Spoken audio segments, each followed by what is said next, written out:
Here we are. Welcome. Portrait week 3. I want to start this week. We've kind of been doing this just in the last few minutes here, but I want to take a moment and pause because I have a bunch of demos kind of prepared now for you. What are you having trouble with? And I want to focus in on that when we do our demo today, in other words. So, Sarah, you're on the top of my list. Is there anything that you think needs a little more addressing? I am having difficulty getting used to the M-gram red because it really kind of stays right on top, and I'm not used to that redness on the skin. And I'm thinking it's just me. It's just I'm not used to that method. Yeah, well, M-gram paint, that is a property of cadmium paint. Cadmium paint sit on top. That's a good point to clarify and stress. But cadmium paint, as opposed to Scarlet Lake, cadmium paints by their nature sit on top, and they're opaque and they cover what's below. Okay. So we're going to use that. Some of you said your picture was getting a little blue. If you use a cadmium paint on top of your painting at the end, it's going to cover what's below it. It's not going to soak through it. Yep. That's cadmium. So think of it as a little piece of, I can just show you here. Imagine this. This is a piece of plastic. This is cadmium paint. So whatever this is on top of, it's going to block it. Whereas a transparent paint is like is not as opaque. So just put this in your head that cadmium paint is like this. It's opaque and it blocks whatever's below it. So so that last layer that we put on, that we watched you, just kind of floating in here and there, stays on top, and that's kind of the way your finished one look. I just need to get used to the fact because I'm such a blender. Yep. I'm trying not to be such a blender. Okay, so that's okay. I'll mention that as we go on. Erin, we never used the yellow. Yeah, we haven't used the yellow yet. It really emphasizes sunlight, not necessarily warmth, but sunlight. So we'll use yellow for more sunny things. So yellow, when we will use yellow, got it. Are you having any issues? You're blue, you figured out your, when? I don't know why I couldn't get that. I mean, you said it very clearly and I just remembered it wrong. Yeah. Okay. Well, that was good that I could add that to the video. Yeah, it was really good. Thank you. Sandy, what are you? How you wanted color? I like the color.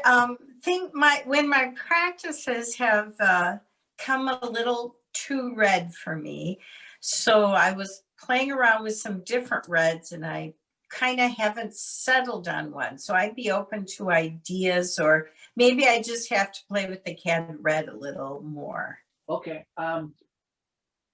As I emphasized, it's better. It's the mixing of the colors on little practice swatches to be able to kind of get that sense that to go lighter longer. And Mary asked about, well, she thought that the high contrast would be, I said that high contrast would be easier because people have a tendency to go darker sooner. But that's kind of an overall problem that I think some of you are having is, and I see you, because you painted a couple more, you overcome that very, very darkness. But it's that balance of the blue and the red to the warmth and the coolness that you just kind of have to play with on a scrap of paper and kind of see. So Right. You have to mix your colors, no matter if you like that color or not. You have to throw another color into it. It can't be all the same red or all the same red and blue. It needs to be blending. It needs to be changing the ratio and letting it float. It can't be mixed on the palette and put on the paper and then spread all around exactly the same. It needs to be changing, or it'll look just flat. Right. I So think it'll be a practice thing with those colors. I'm not used to working with cadmium, so that's probably No. why. Yep, but the I'm thing, in the same place. right? So but the cadmium's why I'm okay with the cadmium per se is that we're using so little of it. It is, you can see, right, it's a cadmium, however, we are using it transparently. We're not using it to, at this point, we're not using it to cover up anything. We're just using it because it's a really nice red. And that's where I think Yeah. red colors, the Winsor Newton's might work, and there are other brands that might work. But it's the right color rather than the opaqueness of it. But we will use the opaqueness. Mhm. And it's also lifts really easy because it sits on top. That's what I wanted to ask you. Yeah. If that's why you went to the CAD red light instead of Scarlet Lake. Scarlet Lake, I should paint more with Scarlet Lake. I just have this big gob on my palette and I don't want to waste it. But they're both so much the same. Okay. But it's just an experiment. You have to play with Right. Right. it. Linda, you anything that you feel weak on and you want a little emphasis on? Most everything. Okay. My biggest thing is still trying to figure out the layering. I'm working on the layering. Yes. Okay. Excellent. Because that and to feed onto that, the layering, Peg, wherever you are, if you're silent, it's that deal that we have been doing very thin layers right now, and the mopping stroke is important, but it really becomes important when you have many layers underneath. Mhm. And if you don't mop on top, you are going to activate that layers below. And so you want it to be layer after layer after layer after layer and not rub all the way through and overblend something. So we're gonna do hands today, which are gonna be basically done just like a face because it's just a different shape. So Linda is layer. All right, Anita, are you ready or are you fiddling? So I have trouble with the blending as well. You can see also too many tries on the same area. So in here, the muddiness, trying to do the layering. I'm using a naphthol red, which is a 2 in opacity or 2. It's supposed to be not somewhat transparent, but as far as it staying on top, I don't know what a naphthol red does. I had this from a long time ago. Maybe I should switch to scarlet red. I have scarlet red. Well, I don't. You just is it a nice red? It's not a cool red. It doesn't have any blue in it. Well, it's this. If you can see, this is my mix. I don't know if you can see that. Yeah, it looks. I do my color swatches and they look fine. Yeah, okay. It's just I thought perhaps now I just got That yellow face on. looks fine. I mean that. Yeah. And then I would say using small brushes, I'm not used to that. I haven't used small brushes a lot. And so, yeah, the blending.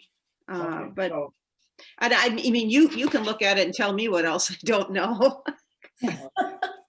I only did one. I didn't do multiple ones. I stuck with this one. okay. And so I think a lot of repetition is important. And I really just stuck with this first one. And Okay. Sounds good. Blending, that's gonna be along with the layers and okay, good.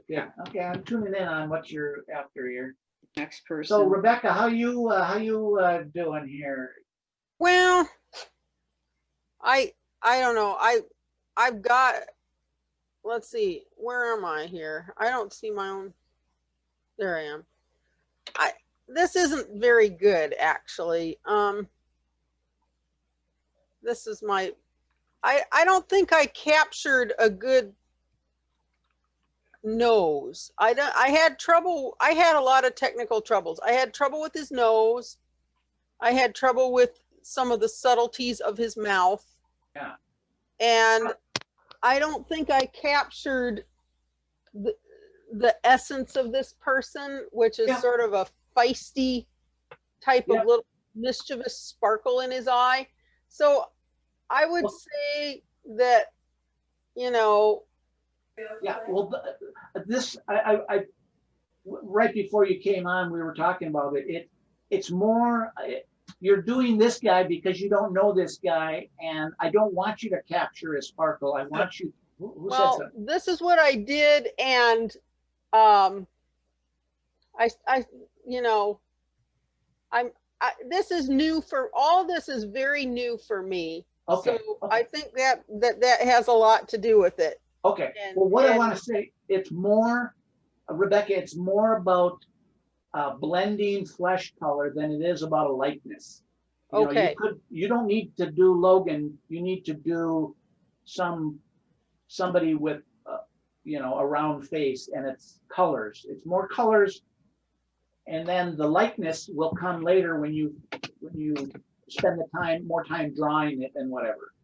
Okay. If your drawing was more accurate to start with, you would be following your line drawing, and you would be your likeness would be better. So your line drawing to start with wasn't as accurate as it could have been, but it's not about Well, likeness. it was because I traced it, but somewhere in between tracing it and painting it, I lost that. It was a Okay. traced picture. So how more accurate can you get? Well, But it's just that I think it's just, okay. I don't know. So don't, it's about flesh and flesh tones, not about likeness and noses and eyes. Somebody else had eyes that are the wrong size. So I just want to, That's where the emphasis should be. Okay. emphasis should be on getting skin the right color, and you be happy with it looking like a human skin. Can I ask a question? Yes, Aaron. Could you, this might have answered Rebecca's too. Could you do, in your demo today, demonstrate that idea of having all the layers that make up the flesh color and bring it to life? But as you apply the layers, doing that mopping brush stroke in just the right way so you don't churn up the bottom. Yeah, I That's how you can. mark. We don't have many layers in our paintings so far. So I'll dig out a painting that has lots of layers. Or even a scrap. Like Doesn't even these have to be flesh. these paintings have lots of layers. I'll use one of these. I'll use like this guy here. I guess it's this camera. So it becomes more important when you have lots and lots of layers down, because you'll rehydrate and blend that out. When it's a real thin,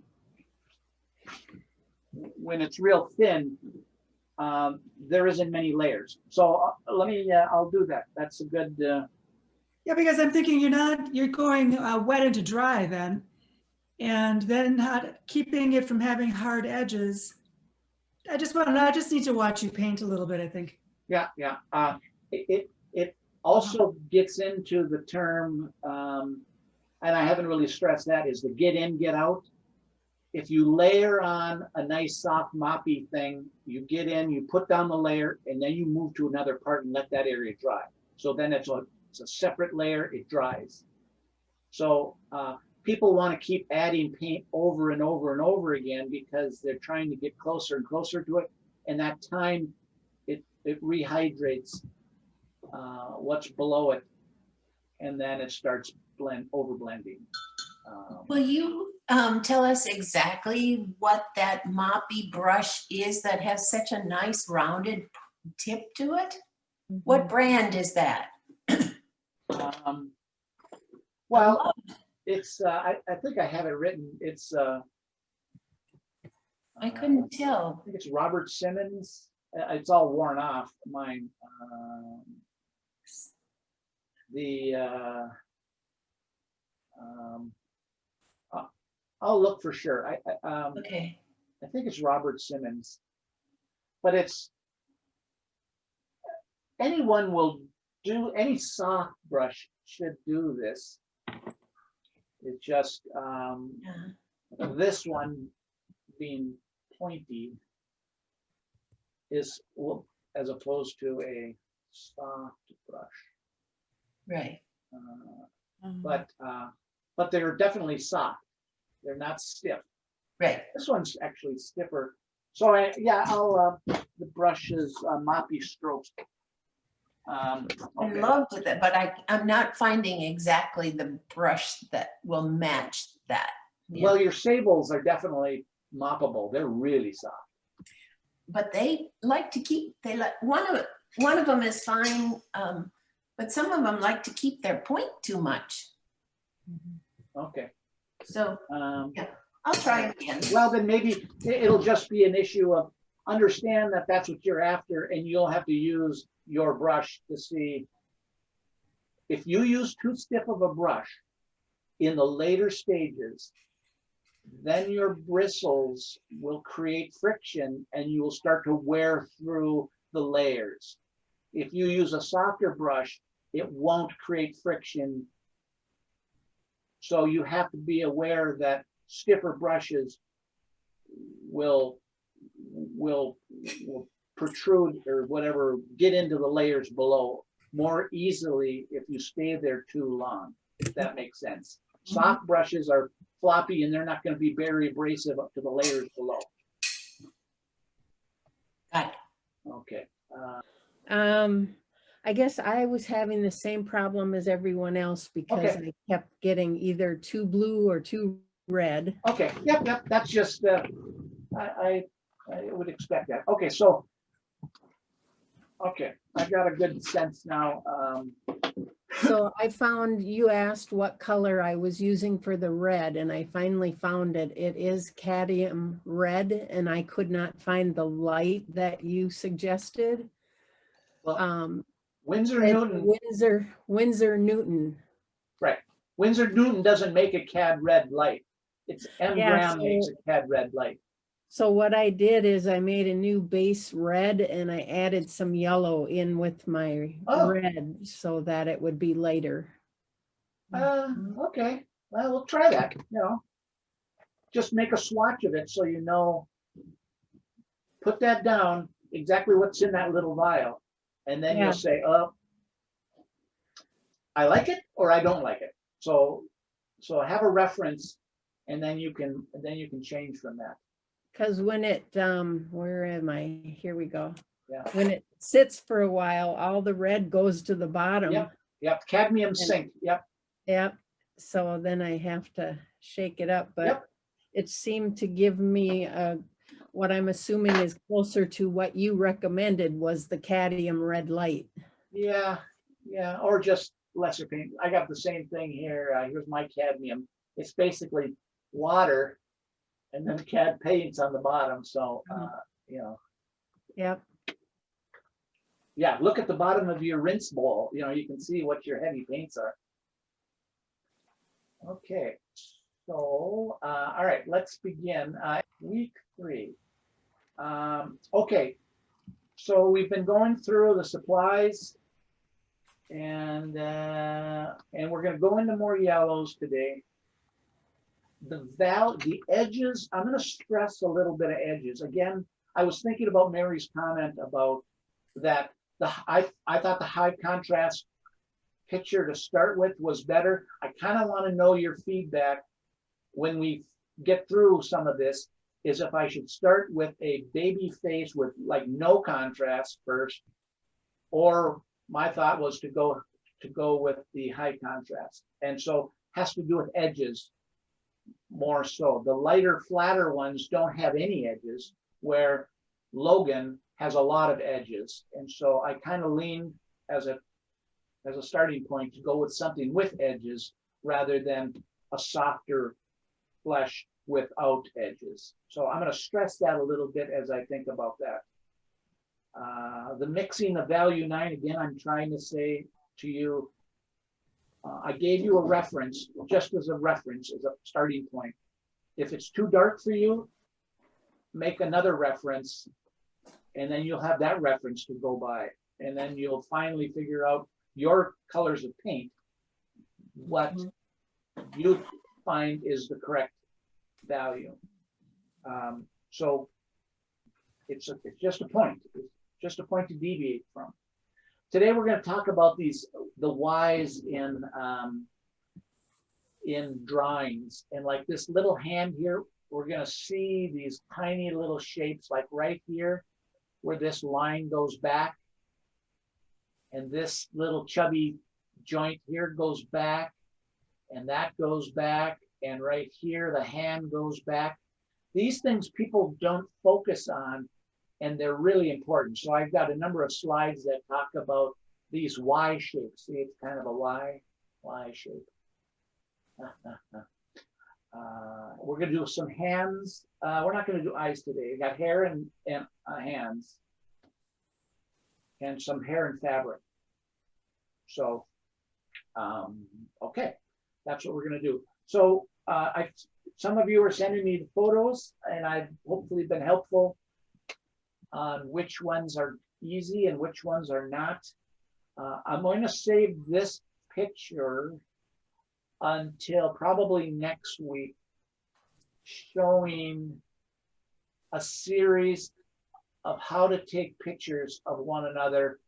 And I just added a new article talking about how to do this sequence of pictures to try to get the proper lighting. So we'll talk more about this up in the coming weeks, but it's just taking lots of photos.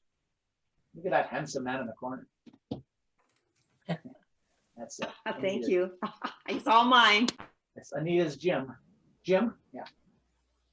Coming in and going out. I want to show you, and when you do hands, especially, you'll notice this. But I want you to focus in and use your own hand. I have a slide coming up here of my hand.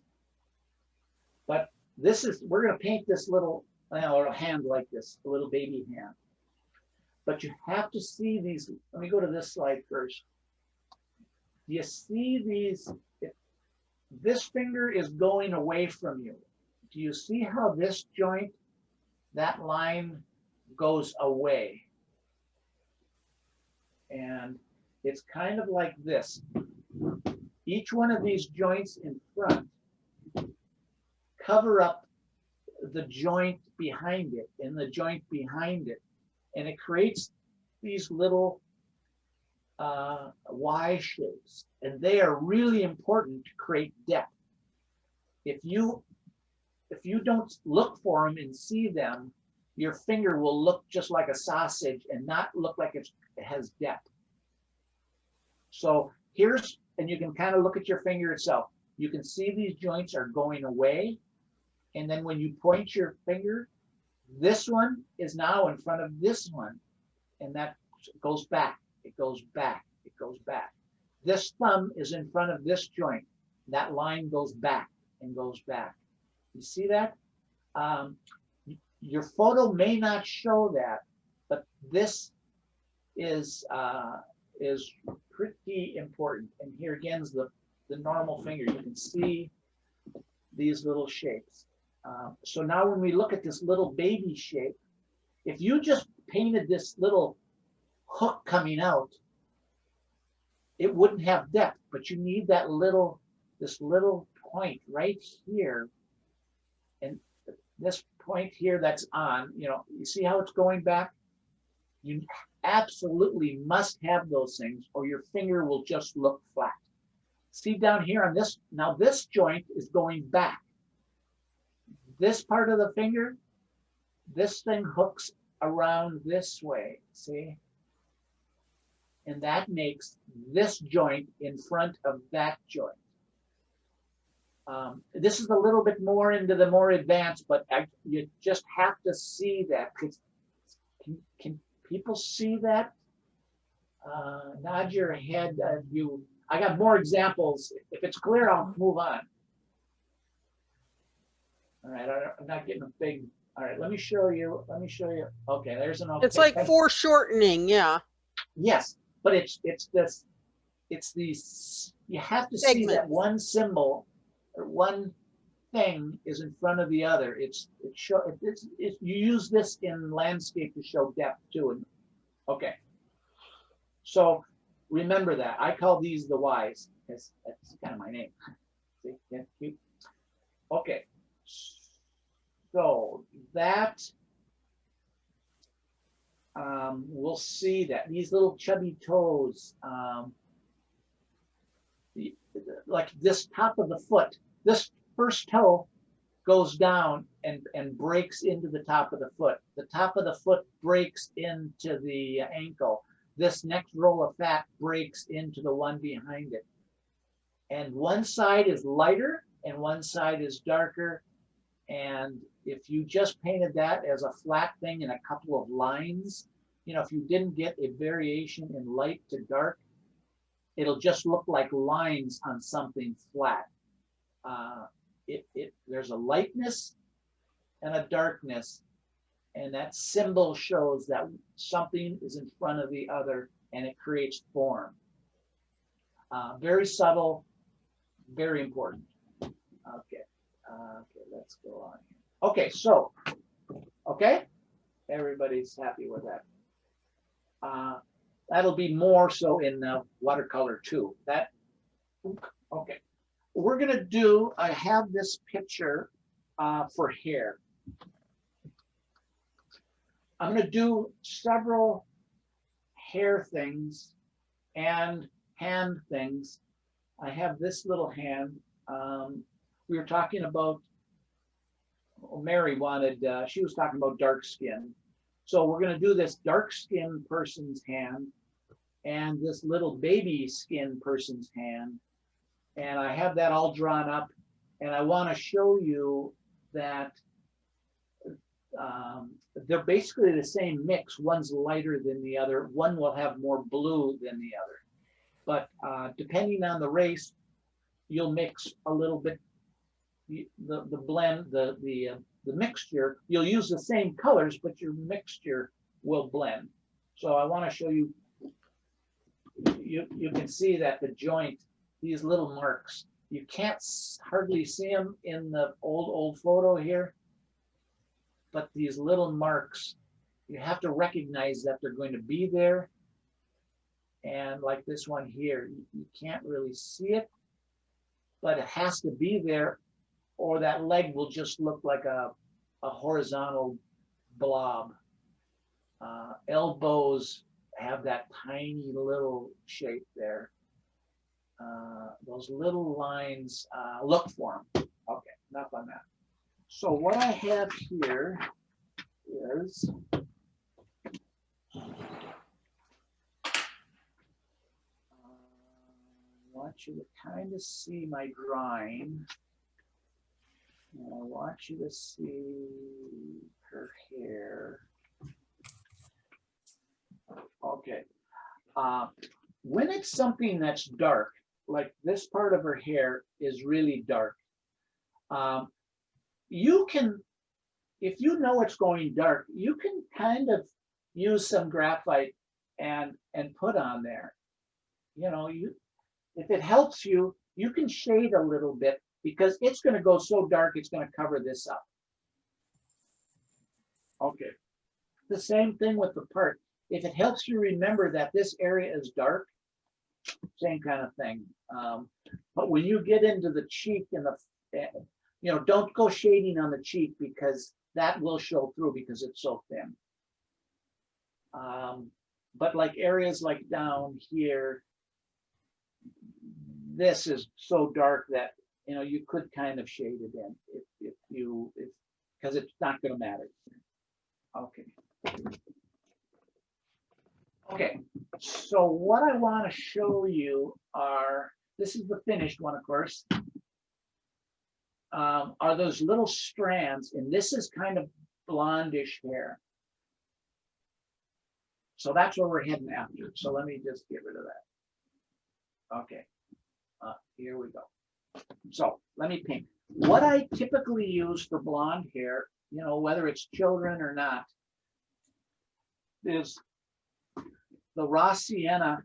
Kind of works well, rather than, people don't really have yellow hair, but they have more of this neutral yellow hair. And what I did so far is to, I put in a layer of blue, you know, our standard kind of bluish color in these areas. You know, you can see it here, you can see it in the eye sockets, but it's not very dark. This is dark, and up here it's dark. There's a darkness here on the jawbone here, and of course in these other spots are dark. But and this is what you can do on this first wash. I wasn't doing it when we did Logan because I was staying on the flesh. So now when you do the first washes, you can throw in, okay, so do the blue, and then you can come in while that's kind of still soft. You can start to add some of these other colors because you're just kind of getting the ball rolling, right? And I showed here, this side of the face is very, very light. There's no blue here.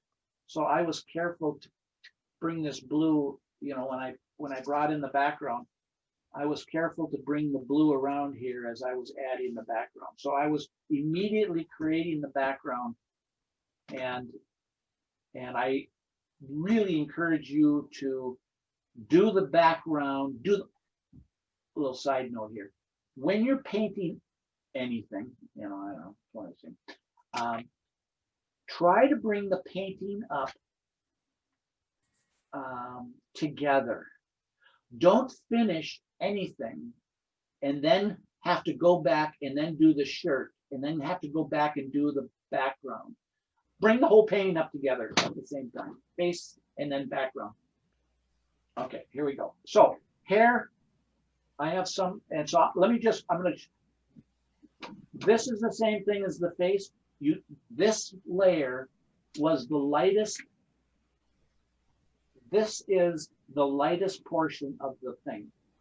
Lightest portion of her hair is right here. Everything from here is going to go darker. So this right here is this light right here. I'm not going to put any more paint on here for a while. So now let me just show you. Okay, so these guys woke up a little bit. I'm going to use some of my darks. This is that ultramarine blue and burnt sienna type color. Don't rinse your brush in your coffee cup. Okay, so right now this hair is pretty dark, and so I'm going to go into this hair. And here's some dark. Let's see how dark that is. So I'm just going to put in some darks. And then I'm dampening the paper now.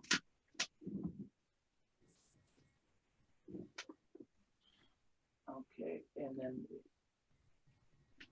okay, now I'm going to go in with a little brown. This is the burnt sienna. So now, while this is wet, I can just kind of bring in a, while I was distracted here. There's this little white thing. I want to keep this white thing. So I'm going to lift back up. I was a little distracted there. Okay, so I want that streak to be in there. And then it comes back here, and I'm dampening the paper with paint now, right? So I'm just kind of getting it in. And then I will go in there with some streaks of darker color. So when you said you, like at the bottom of her hair, you Yep. used your brush, you dipped your brush into water? Is that Yep. how you got it lighter? You just, Yeah, well, that's there all was you did. still paint Yeah. on it. I just Yes. diluted pink. Yep. Okay. Okay, so now it's damp, and now I'm just putting in a few streaks. Hair, the back of her head is not as important as her face. So I don't, this area right here, I don't want to cause attention. So this can blend off into nothingness. I'm gonna go darker later, but I don't necessarily want a hard edge over there. So, but I do want this blonde streak in here. And then I'll just come in here. Now that's a hard edge. I'm aware of that. And I'm just gonna go. And I'm not going to probably do much more. Let's go into the yellow because this is a little bit yellowy. It's a little yellower. Take some of this off of here. Be kind of nice to see your palette when you're doing this. It would just Yeah, help well, us to see how you're, I don't know, maybe I'm wrong because if No, it's no, too no. far It was, away. it was overexposed there for a second. I didn't Yeah. want to wait for the camera Okay. to. Now it's looking. I don't better. know. I just, my own thought, but No, no, maybe I agree. that's, okay. No, I appreciate that. Okay, so you kind of have to keep moving. Now that's a streak, but it's a hard edge streak right now. I'm going to grab another brush here, and I'm going to dampen that. And I'm just going to, by stroking this light spot, I'm going to soften the edges of the hair. Wasn't fully wet yet. Okay, so now I'm just basically tickling the edges of that light spot. And so, okay, so I'm gonna go a little darker. So the light is like almost pure raw sienna, and the dark here is some mixture of a brown between the ultramarine blue and the burnt sienna. So now it's damp, and I'm just causing a little streaks in here and letting it blend, and just causing a little direction. Not necessarily strands, but just direction. And then softening it, a little bit. Okay. So we'll just kind of leave this for now. There's a darkness right here I can get because this was damp. Okay, and then right here, this was kind of, and this got a long ways to go. So it's just creating that little part there. All right.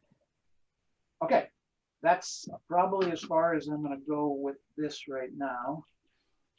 It's damp, so I can kind of softly stroke it. I'm not doing hairs, I'm doing shapes, right? So, okay, let's leave that there. I will be able to come back and be, oh, Sandy, I talked to you about using burnt sienna, and it really lifts. Using ultramarine blue and burnt sienna for hair really works well because it's sitting on the top. And when this dries, I will be able to take a brush and lift this off of the surface and create these highlights. That's part of the benefit. I'd rather show you it later. I could do it right now, but I want to show you that this paint is on the surface, and burnt sienna and ultramarine blue really lift well, and I can stroke in these little bands of lightness later. I intentionally put down paint, and then we'll go there. So now for face, we can get back into the starting point. I'm not going to use my vial because I didn't take the time to do it. So I'm going to really dilute this. I'll do a little test. Yeah, that looks pretty good. So her face and her ear are all the same color. And now I will go into some yellow over here. This is the Windsor Yellow Deep. And I'll mix that on her tip of her nose. And I'll also go into the background. So now as that's mixing, there's no white on her. well, her earring was white. If I wanted to keep her earring pure white, I could do that. Okay, so I'm just gonna come down and just kind of, and her hands are all, she's got a diamond in here, and I'm not gonna worry about that right now, but I could save that diamond glint. It comes down her arm, and I can add a little bit more darkness right now because I took the training wheels off a little bit. I'm not using my vial, but I can, on this first wash, I can start to do the hands are all dark. This part of her hand is really dark, so I can kind of mix a little bit more right here now. And then I'll just mix, this is the same color. So this with a little bit of the yellow, I could come down on this side of the hand. Yeah, all over this. And then mix that soft edge there. This color, you won't really see it later. Let's just bring it off into the side because this is going to be dark. All right. And remember, you can see up here, her hair is going to cover this forehead. If it has thin hair, if the person has thin hair, you need to get the flesh up into the hair, even though the hair is going to be dark, but you want to get that flesh back under the hair. Otherwise, the hair will look separated from the face, you know? So there, this is, now we have a glow. But this is the first wash. This glow will show up. Okay? So that's what we've been doing. Any questions on that? I'm gonna let this dry and move on to the next one. If you were, excuse me, if you were going to be doing this portrait, you'd be doing the flesh first anyways, right? Yeah, I would probably do it this, I would try to do it all together. I did the blue first. And then while the blue was setting up, I kind of went into this darkness here. You know, I mean, it can blend together. And while the blue was setting up here, I could go in with the hair. Okay. You know, I was just trying to do it in steps, but once you kind of get the feel of it and you've painted enough, you don't have to stop. It just, you know that you need this teeny tiny thin wash to be dry before you put the red on top of it, or it'll turn into a more violet. Okay, good question. A question on the, just a quick question on the Winsor yellow deep and the red down by in her hands, you know, where you use the red because of the light shining on her hand and you use the Winsor yellow in there. So was there blue under there first, or is that just, okay? No, there was in all these dark spots. Okay, but not right on her hand that's wrapping around the other one. Oh, no, because that's, okay, that's really, really light. all That's right. the That's value just is the, the side of her face. okay, so it's just the Winsor yellow and your CAD red. Only place you put blue is a place that you know Really is going to dark. be dark and shadowy. Okay. Anywhere else, you'll add the darkness with other layers of red. You don't need the blue. But the yellow kind of adds a freshness. And then when you put the yellow down, put the yellow all over the place and immediately connect the face to the background. Hello? Okay. All right. So let's do, this is what we're doing. Okay, so this hand is important. There it goes. Okay. So that's what we're gonna do here is we're looking at this hand. It's just the same way as a face. We're gonna do the lights and then we're gonna come back for the shadows, and then we're going to do the details, exactly the same as the face. So I need to finish that. Give it away. Okay, so I did the blues. Just she's got a black skirt here, and there's very dark between her fingers. I could have gotten this darker, but if you look here on the side of her fingers, right here, there's no blue here because that is going to be the light colored flesh. Up on the palm of her hand, there's no blue here. This is the light spot here. This edge is white, is light. I want to keep that highlight. The fingernail is kind of light, and she's got a ring on here, but I didn't think it was worth it. Down on the side of her thumb here is light. Okay, everything else, there's a following this line of blue. Okay, so now, just to quickly do here, she isn't, I could add a little bit of blue right now. Because we're getting kind of advanced now, right? We're in week 3. I could add, because of her skin, I could add just a tiny bit of the blue. And I could test it here. Oh, that's way too dark, right? So I can say, oh, not that dark. Is that the manganese, Bill? Yep. So I just want a little bit of dark. That's more like it. There's a little glare here. So I'm going to just do a mixture of the two, and whether I do it from this part of the palette or this part of the palette. I'm going for the light skin. All right, let's do a little yellow here. I'm gonna highlight this a little bit yellow, and wherever it's lighter, I'm just gonna add a little yellow because I haven't been adding any yellow. So it's just some combination of this triad down here. Here's yellow, and I can go right over the dark because the rest of her body, the rest of her thing is going to be dark. Yeah, her skirt is dark, so let's go. Well, let's see if we can keep a ring in there somewhere. Okay, this is just the light of her skin. First wash, just kind of giving her some flesh tone. Her fingernails are not white. If they were white, I would leave them white. I'm just putting down the first wash and dampening the paper. Okay, and I can mess that off into her dark skirt. She's got kind of a gold necklace, a gold bracelet here.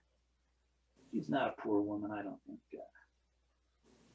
Okay, so now this is first wash. I'm just getting in the tones, and I'm using the same colors I would for this baby hand. I'm just using a touch more blue. And then I'll get her fingernail there. Her fingernail is. So when you talked earlier about not mixing Yep. Your two base colors because they get muddy, and that's why you put them on in washes. But now you are doing that, right? There's a because this is darker skin, so Well, you're saying it's okay well then in see, this case. this area is yellower. Yes. This area is redder. This Yeah. area now is a little bit more blue. So it's really blending on the paper.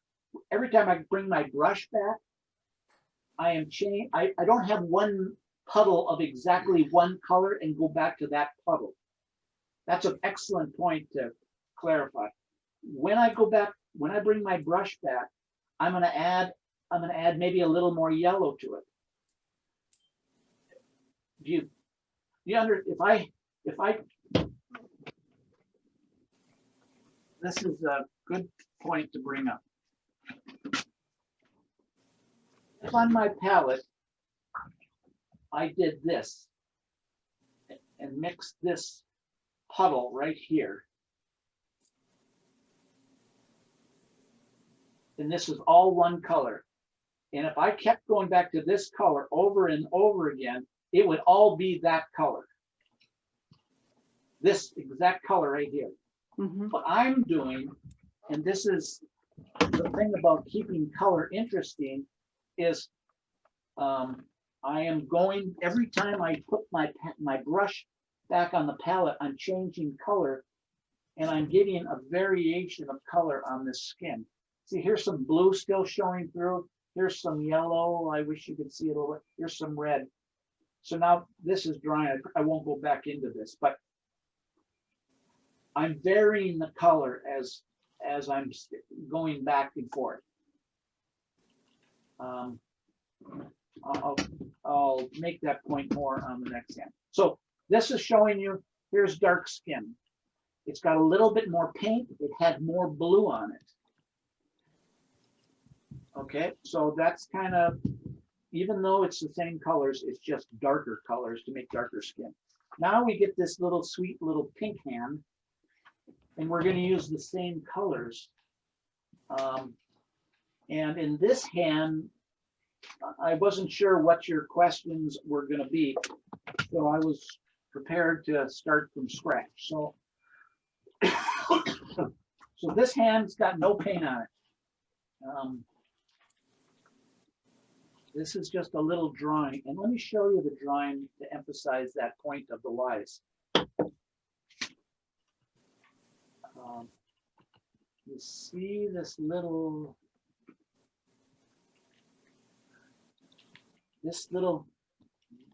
shape here is going to be really critical to make this part dark.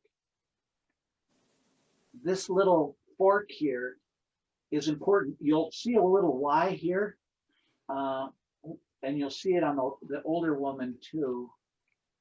At the top of the fingers is this little shape right here. That separates this finger from the hand. See, there's a little Y here. Mm-hmm. Here it is here. And that just separates this finger, this highlight, from this finger, the shadow. Here, there's a Y in here too, that this part is darker. It separates this finger from that finger. It's not just a line. If you just painted a line, it wouldn't look right. You just need to paint that line and then soften it right here. Paint that line and soften it on that side. So little baby finger here, here's a line, and then it's going to be softened. And then fingers kind of didn't, baby fingers are chubby and they don't really have the little dips in them, but an adult finger has these little dents in their joints here. This, so kind of look for that. Baby fingers are chubby and round. So let's just do this. And now this, I'm saying, to do baby skin, you just use less pink. Okay, so let's just go in with my same red.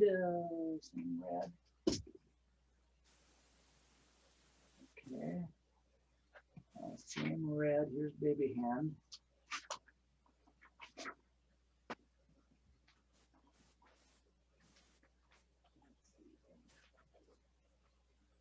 Baby hand right here. Okay, so now we're going to use yellow. We have some lights here, so let's just, we're not using the blue so much. You can see I'm going to use a little bit of this darker color on the darker part of the skin, but I'm going to cover it all up. Actually, I'm going to go into the background because the background is a little shade darker. So this is just first wash, very light and very simple. Let's add a little yellow period. Now I'm going back. I didn't wash my brush. I'm going back in the yellow, and the highlight areas I can kind of put here. That was really yellow.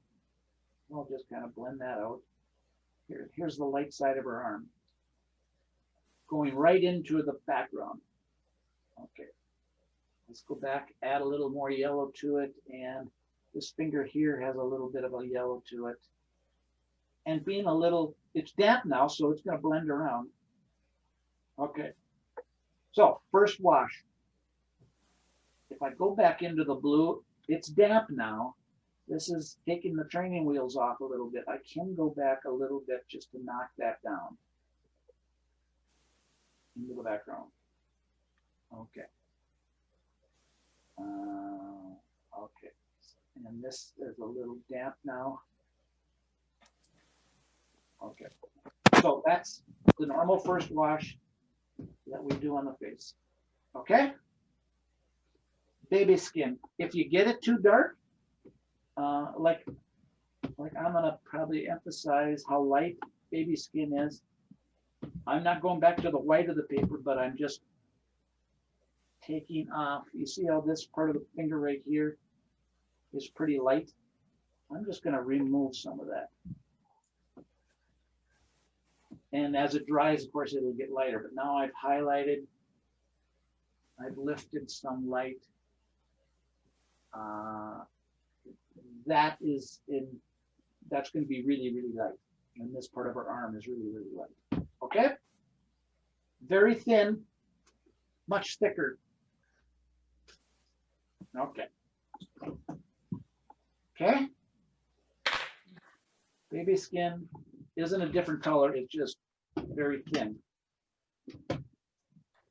Now her face is a little darker. Okay, so this is pretty dry. Now I'll just show you, now this is the lights. Now we go in for the shadows, and I'll just mix up a little bit of a puddle here, about the same value, because we would have done that with our files. Have my second brush ready, damp, clean brush. Okay, so now I'm just looking at the shadows, and in her eye, I see this part of her eyelid as light, so I'm gonna kind of avoid that. This is the shadows. The edge of her nose is that. And this would be the base color that we created, Yes, pretty much. yes. Yeah. Second coat going for kind of the shadow areas, keep the edges soft. This whole side of her face is dark, so her ear is still dark, darker than this. Oops. We'll tend to that in a second, but this is the shadows. And then if you're mixing it like this, you could either mix it from your vial and then add something to it, or you can do it that way. Okay, so now I'm just kind of, see, that's the risk of not doing that. So now I just diluted that, and I'm coming down, and her fingers are bright, so I don't want to get that side of her fingers. I can go into her hair, and I want to keep softening this, because there's a softness right here. There's light. I don't want, I'm kind of hurrying here, and okay, so that's damp. It comes down around her thing, her chin. Her chin is dark, her lips are red. Her nose has got a little redness to it, and right here is red. Under here is very dark, and then that finger is light. This part of her finger is dark. I'll soften that. Behind it is black, so I don't care that I went over the line. Over there it's dark. This whole area is dark. This little pocket is dark. And there's a little joint here, and there's this side of her finger is dark. You can kind of see the blue behind it, so okay. And then I can just kind of soften that a little bit. Keep an area of where. So now it's dampened, and I can get inside of her eye here a little bit. And then emphasize this little part again. It's the shadow, it's not the darks yet, but you can kind of lean into a little direction. You're going to go dark there. Okay, so right now on the hands, I'm treating them the same way as I did the face. She's got red fingernails, so that helps. Okay. Wash 2 on the hands and on the face. Very light. This was the original lightness, and then I softened that. We can add other colors to it. Let's just be crazy here. This is the original blue. Let's test it a little bit. Okay, it's damp. Let's just add some down there, because that's really dark. It's damp. This is gonna be hair, that's the ear. But I've added an extra little richness of blue. This is going to be dark, so let's just add another pure blue in here, just for interest. And over here, because this is all gonna be dark. It's on my brush. Because this is, but this is blue, because on my monitor, it looks like a gray, but this is a blue. that you- Yeah, I think what happened, I'm just curious. I mean, I just, yeah, it kind of got, I went to this pool, so it had a little red in there. That's good. okay. Your But monitor's right. And now when I do the hair, I don't want a hard edge over there. I want a hard edge here, but I don't want a hard edge there. And don't get too crazily tight with this, because the later washes, we will really be able to get to detail of the face. You want to be a little bit looser at this stage. So right now I'm popping out her face with the background with the color that's on my brush. And back here, when I got it wet, you can see how it's soft and fuzzy here. All right, let's go into the hair now. Okay, so when we did Logan, I did this and then I stopped. While this is drying, the hair is dry, right? Because I did it a while ago. Now, let's go into another layer of dark. And, okay, so this is all damp. This hair is dry. So let's just say I want to get some of these streaks.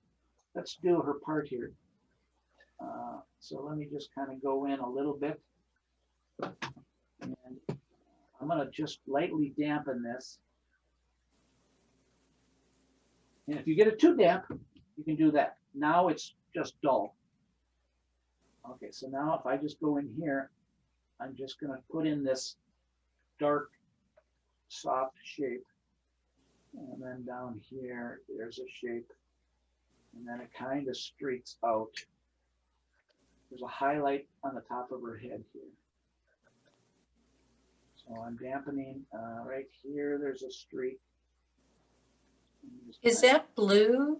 I This can't. is the ultramarine blue and burnt sienna. It's kind of a brown. Oh. So depends on the color of her hair. Yeah.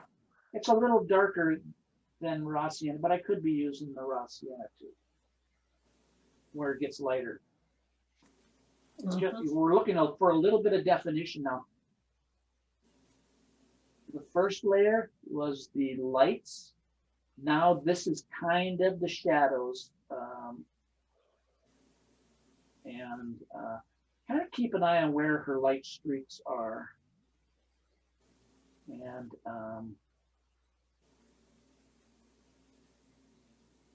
then we're gonna lift. We're still knowing that we're gonna lift here. Underneath her ear here is dark. Kind of forms her ear, the negative shape of her ear. I gotta look at my line here. So,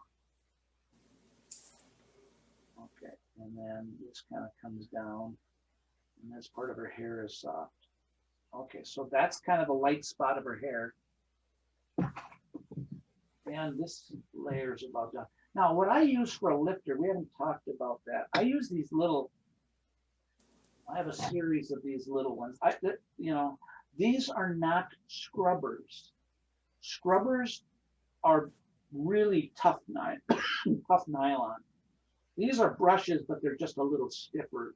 And these are Robert Simmons. These are still good paintbrushes, but they're just stiffer. They're very stiff. So I have different sizes for the scale of something I'm lifting. I have 4 of them. I got a little tiny one too. But what I use these for is, now I'll get it damp. This is just clean.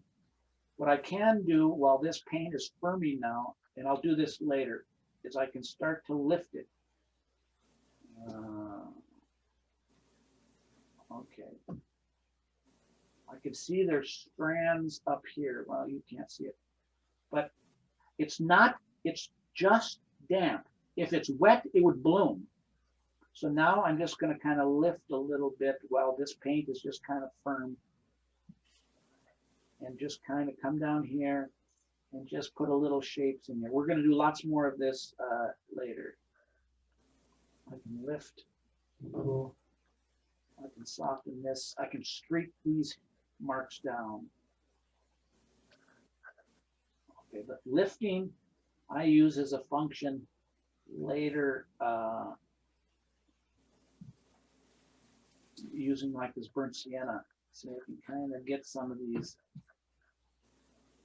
little shapes of direction up here. And maybe like right here, soften this edge. Okay, so we got lots to go on the hair. Now fabric, this one's not a very good for fabric, but it's essentially the same. When we do clothes, it's the same thing as doing hair. The first wash down is kind of the lightest color of the fabric, whether it's red or whether it's green or whatever. When you put down that first wash down there, look for the highlights of the color of the shirt and the folds of the fabric. And that first layer, whether it's dark or light, it's just that first layer is the lightest spot on the fabric. And you can go a little darker while you're doing that if there's areas of darkness, but think of the first wash as the lightest part of the fabric, just like we did the face. Now the next layer, you're going for the shadows, just like the face. So here, it's always kind of the same order. Now this brush, I'm going to go for detail, so I'm not going to use this brush. I'm going to go for more of a pointy brush. So I'm going to go more for this kind of a brush. Okay, a little pointier brush. So I'm just going to see this fabric, and this was alizarin, I think. So I'll bring forth the alizarin and the blue. And this is kind of for the darks, not necessarily for the details. This is only like the second wash. So I can come in here and I see this part of his shirt kind of folds down. And then it kind of comes down here, moppy. It's darker, so I'll put a little bit more blue in here. There's a little bit of a line and a little bit of a fold, and there's a little fold here. And then this is all in shadow. And then I'll just go into a little lighter. This is all lighter, so I'll just kind of moppy it down here. Okay. Yeah. Now while that's damp, you know, you can get a little bit more. It's damp, so it's going to blend. And then down here is dark. Okay. Now I come over here. That's damp. I dampened it, and then I went in on. It was kind of wet on dry, the first stroke, and then this blue was wet on wet, or damp on damp. Okay, so now I'm going to come down here. I'm going to do this side here. There's a little bit of a shape here. And then I'm going to go back into the blue and add a little darkness in here. And okay. And there's a little shadow in here. Shadows are blue. This little shadow here. I'm going to go in with manganese and I'm going to define this shadow. Give it a little shape. And that shadow goes into the background. And then it kind of, you know, if you get details with that, it kind of creates the fold of the fabric. If rather than a straight line, it would be straight fabric. So it goes into the background. Shadows are blue. Well, you know, Okay, so then down here on the neck, I can still soften that. Okay, now way deep inside of here is darker yet. So let me go into this blue.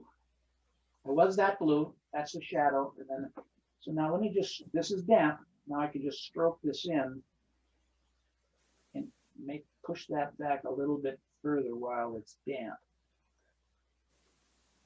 Maybe even a little more. Let's make it a little darker. It just pushes that back. And then a little dot. Don't make little lines, but okay.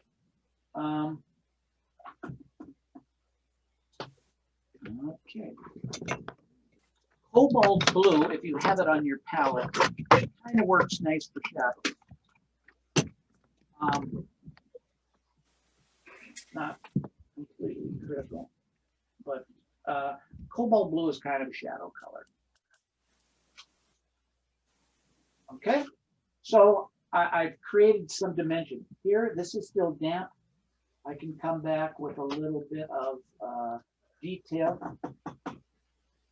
If you get too wet, it's going to bloom. But right now, if I wanted to come in with a little bit more of the same alizarin and blue, I could create a little bit of a shape, randomly shapes,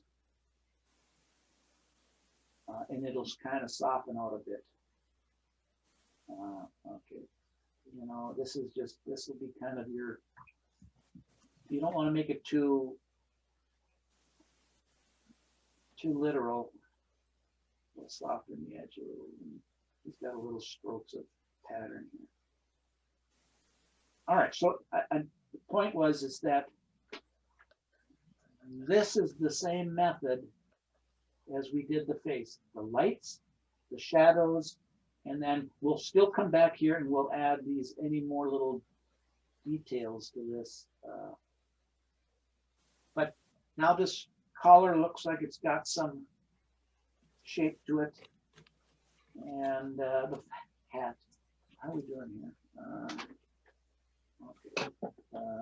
Let me just do a wash on the hat. This has only got one, it's got the red on it, and it's got the it's got the blue, and it's got the red. This is fabric. I'm going to go to my darks, and I'm going to just put some, I'm going to dilute that. That's a little strong. Maintain that little thing on his hat. And I'm just putting in a wash here. I'm going to keep this edge a little light here, and I'm going to keep this little logo thingy light. And you can always make it darker. And then under his hat's light. Okay. Now, I'm going to take this side of his hat and make it a lost edge. So I'm going to bring the same little brush over here. And I'm going to take some of that and let it go into the background. Because that part of his hat, I'll still kick it up later, but that part of his hat is not important. I want lost and found shapes. And I could do it one little area here, rather than having this whole side of his head be, you know, one shape. All right, and then since I got it on my brush, I'm going to come down a little bit. I'm going to make this a highlight right on the side of his head, and then do that squiggly thing. And this side of his head is going to be, I'm just going to change colors that I've been using. Here's some other blue. His hair's over here. So now I'm creating the side of his, I'm keeping away from his beard because I got a big brush in my hand. And I'm going to come down the side of his brush here. Now I'm going to kind of blend that in. I'm going to connect his background to his shirt. See that? That's important too. You don't want him to be completely separate from the background. Now I'm going to take a finer brush, more detail, And I'm just going to tickle this edge. It's damp. Just kind of carefully form the side of his face. He's got little whiskers, so I'm putting little dots in there. Okay, but this I blended right into his shirt because it's dark down there. Well, it isn't really dark, but it's dark on my baby. Okay, now, you know, a little bit of this doesn't hurt. It'll bloom and it'll cause interesting shapes.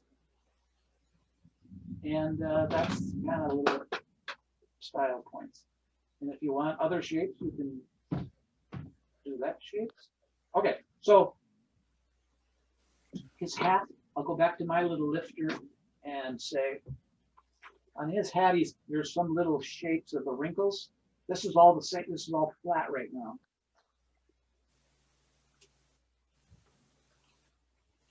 Okay, and then his hat, there's this little lightness on the brim. This is still damp. So I want this pretty damp or dry, so I can kind of adjust here. Okay, now I can kind of lift a little bit of a highlight here. He's got some wrinkles on this, maybe up here, maybe on here. And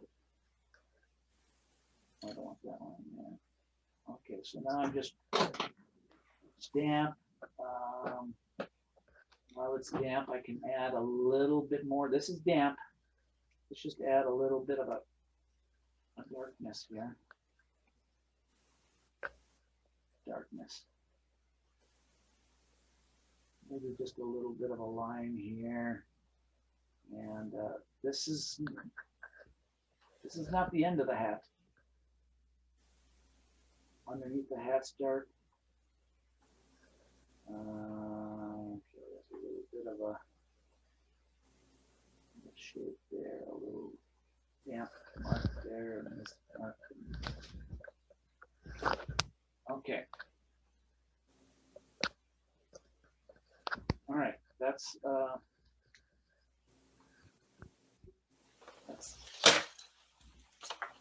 kind of enough there. So now that hat has the lights, which I kept. There's a logo here, there's a symbol. You can still gently massage the paint while it's damp if you feel comfortable doing that, but don't damage the paper.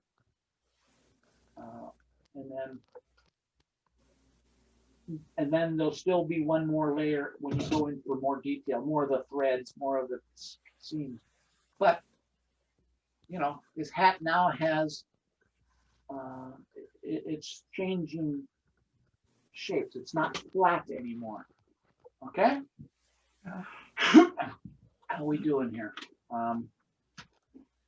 Do you like this or do you want to paint? Because I can keep going with the hands.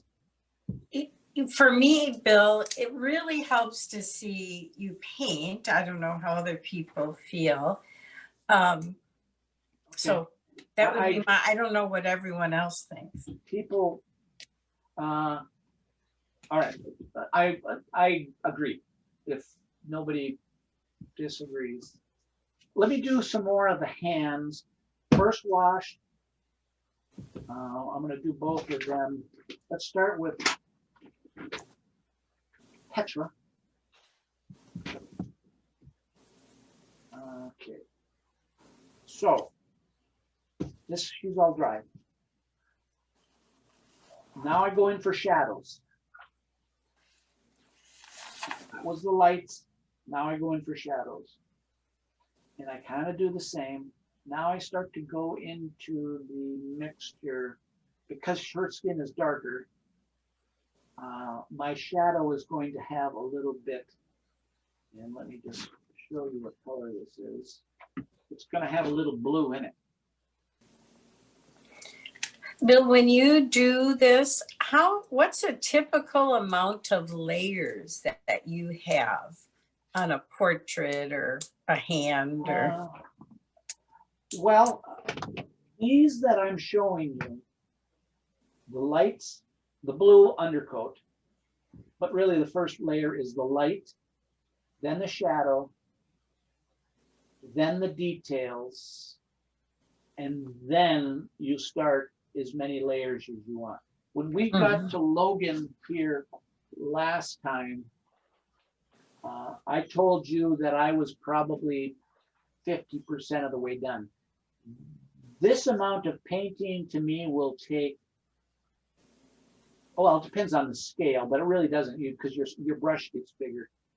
But you will get all the way to the first layer of details in probably 20% or less of the whole time it takes you to paint the whole painting. So you'll get like 50% of the painting done in like 20% of the time. And then it slows down, and then you'll start, like his eye, there's so much more to do to develop it to like this guy. So, I mean, there's this little layer here, and then there's this little layer here, and then there's this kind of triangle shape here, and, so this is very basic and has very little going on. So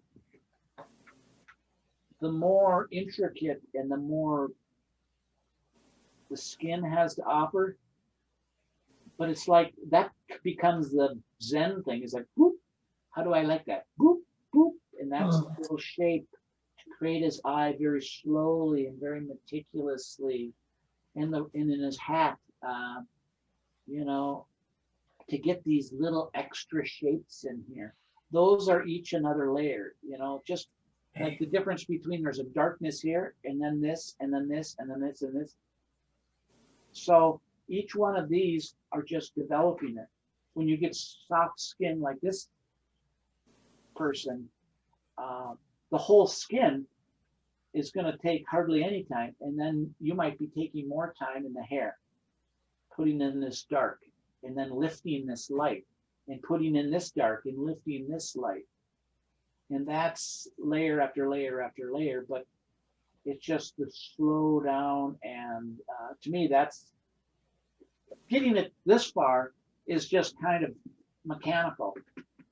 And then this is the fun part, where it's just the careful part. So so what I want to, Well, can I ask you a question quick on the cowboy? So on that upper, as I'm looking at it, it's his left eye, right above the eyebrow. There's some beautiful color in there. Yeah. Is that a third layer? Is it underneath there? That's just another blob. That was kind of what I was trying to do. All three of those colors there are beautiful together. It's the yellow, and it's the red, and it's blue. Yeah, that gob of red really adds to the painting right next to this blue. They're not blended together, they're separate. They're just gobs. They probably blend together, but I did that at probably there, it's right on the surface of the paint. I did that probably at the last 5%, but you see, holy mackerel, this is like a microscope, but all these little teeny tiny lines are dry on dry, or, and they're just kind of giving it texture. Yeah, it looks really good. I love it. Yeah, and that red really does add, and that yellow next to the blue. I mean, it's the same triad, but because they're pure, it really adds to a look that, Sandy, I think your style of painting, that would really, I mean, I don't know, probably the rest of you too, but I know Sandy's style of painting, that these gobs of fresh, pure color just add a dimension. Yeah, I love that look. Love it. Yeah. And it's just practicing on these little 5x7s and experimenting. And those are kind of at the 85-90% layer, right? done this. All right, so let me just do this hand a little bit. And I'm gonna go to a little bit of a mixture of the manganese and red, just to tone down. It's not gonna be baby red. It's gonna be this more neutral color. So I got a lot of water in here, so I'll just get rid of some of that. Okay, so now I can experiment. I'm just bringing out a little blue and bringing over a little red. And, you know, if you have a bigger palette, you can do this. But you want to go, see, all I have here is blue. I'm trying to get a mixture of red over here. If you had a space this big, it would be easier to do that. I'm limiting myself by something that's only a couple inches. So, you know, whatever palette you're using, but I want some pure red. I have pure red right here. If I need pure red, I'll go right here. Okay, here I have red, and here I have some variation, and now I can test it. That's still too dark. So I want a little bit more red, a little bit more red, and maybe a little yellow in here. And maybe a little blue in here. So now I'm kind of getting my target. See if you can see, here's my hand. So I'm kind of playing with this just to kind of experiment that. And this is too dark. So what I have here, I'm going to lighten that. I'm not going to use this dark on here. I'm just kind of mixing a color. So now now I go back to I kind of have a color. I want you to see this. Okay. I want you to see this, and this, and this, and this. Okay, I'm going after the shadows now. So, okay, so I can see the shadows up here. Okay, okay, and then I can adjust. So I see shadow here. I see shadow comes down here. I want this to be a little warmer. See, it looks like it's a little redder on her tip of her finger. So I'm going to go back. I'm not cleaning. I'm just going back and adding a little red to that. I'm going to take some of that off so I get more red. Okay. Okay. Well, I want this to be a kind of a soft edge. And I want that to be light. All right, so I want this side of the finger to be light, so I'm just kind of mopping it in there, juicy. This side of the finger. This finger is light. This finger is dark. You can see this. This is light, this is dark. So I follow this edge down. And then when I get down here, it's darker. This part of the finger is darker. If I can point, let me get something lighter here. If I can point here. This is dark, so I'm going to go a little bit more into the blue. Right here is bluer. Okay, and then up the seam, now it's damp. A little too blue, I'll just add a little red to it. Add a little blue. Okay, so now this part of the finger, a little redder yet. Here. Keeping that other finger clean, comes around the fingernail. Fingernails are important too because they kind of show the direction of the finger. If you get the fingernail wrong, the finger will look like it's pointed in a different direction. Okay, so now I just come along with this combination between red and blue. If I wanted to, I would probably use Frisket or something about that on that finger. She's got kind of lines here, and then the rest is kind of light, and then kind of comes down. And just bopping between, getting the mixture between here and here. Do I want it a little redder? Do I want it a little darker? So somewhere in here, like right here on the right above the fingernail is really dark. So I'll use a little darker mixture right there.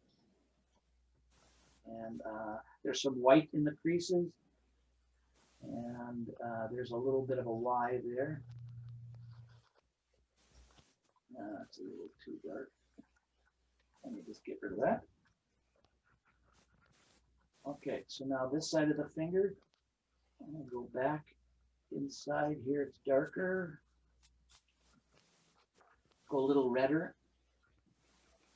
And as it goes to the light, it gets better yet. We did that on the foreheads.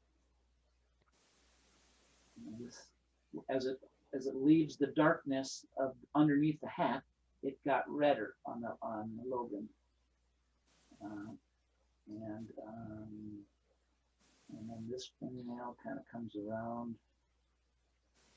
Go back into a little darker. And changing the color every time I go back to that mix. It's not the same color. And then we'll just kind of soften that a little bit. This fingernail comes out. All its colors in there. And then soften. Okay, so I'm just going for shadows. I'm not going for detail yet. So down this finger, this whole side of the finger is dark. But her dress is black. So, I mean, you need to be able to see your pencil line in there, but I'll do that for you. As long as you can't see my pencil line, I can. So I'll be careful so that you can see what I'm doing here. Now I got to remember, which brush was I using? I'll touch mine. So I'll follow the line, but I could go over into the darkness because it's black skirt. Okay, and then there's some creases. And there's that crease. And then there's underneath this little bracelet thing, there's a soft little shape. And then I can blend that. Up here under the wrist, that's way, now I'm gonna go lots more blue in the mix because that's like in complete shadow up here. I'm gonna take some of that out. A little bit more red in here. And it's basically in shadow underneath this cuff. And that's damp now, so I can just kind of tickle this a little bit. And then soften this a little bit. And I could put in yellow. I was talking about yellow because this is the top of her hand. All right, and so that's a little yellow and that's a little yellow. All right, that's the shadow. The next layer will be the darks. And then I'll go in for these little creases.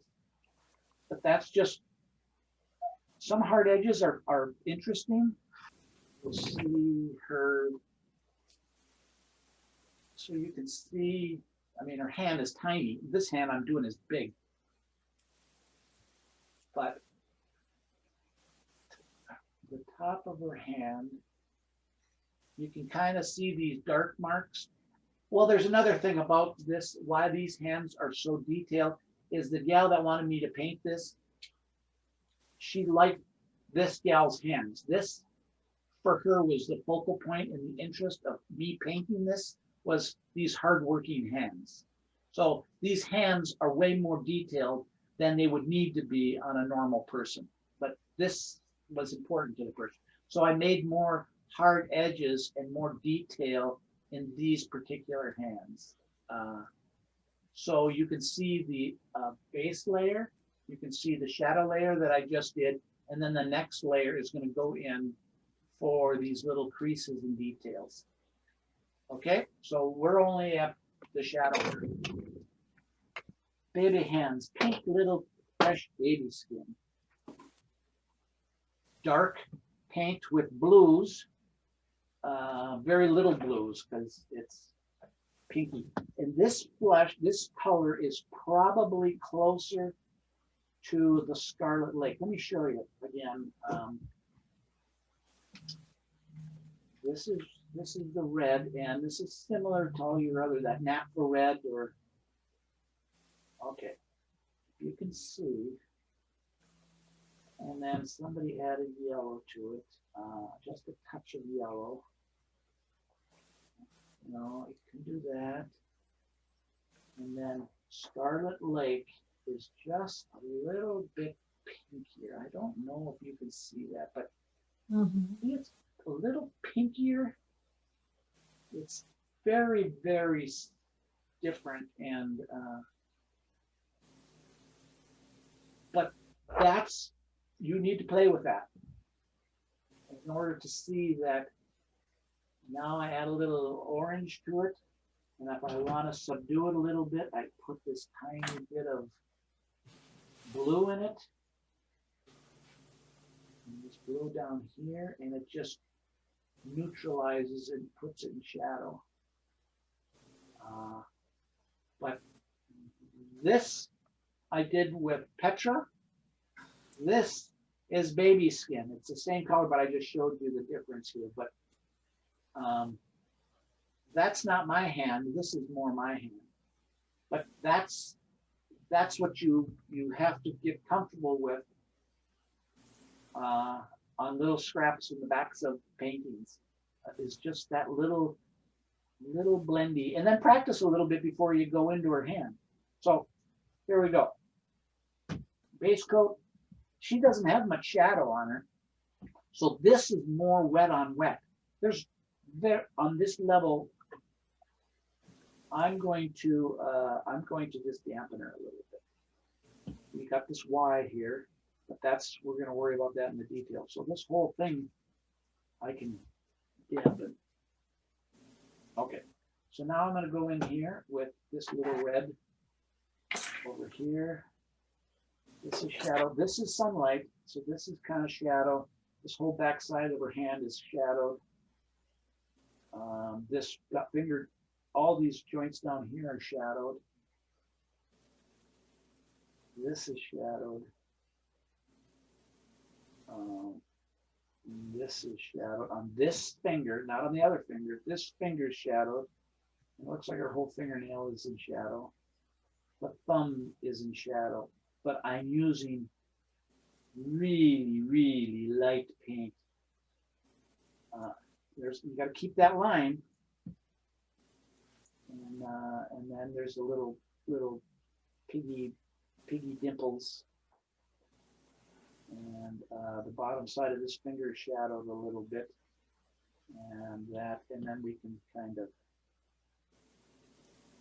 But that.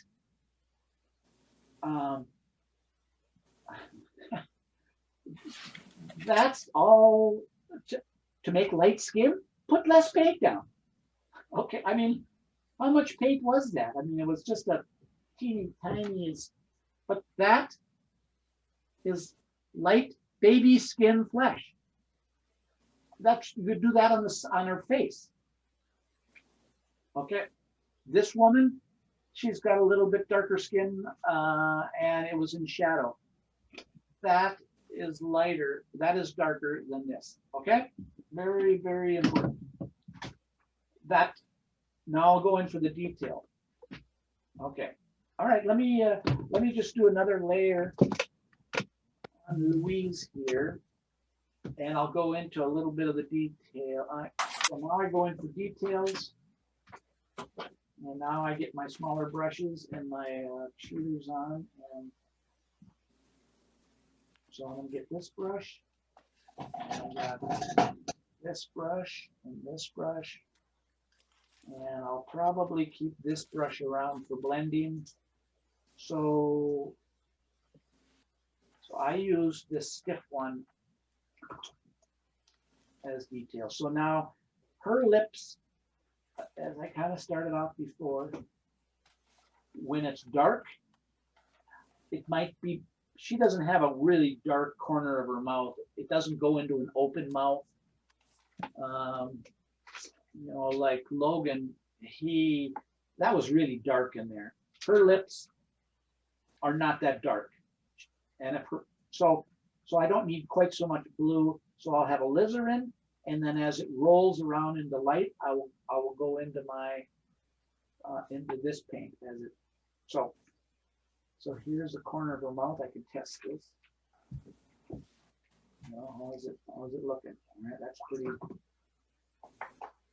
That's pretty good. So I can kind of test. Okay, so the first stroke is dark. It kind of goes up.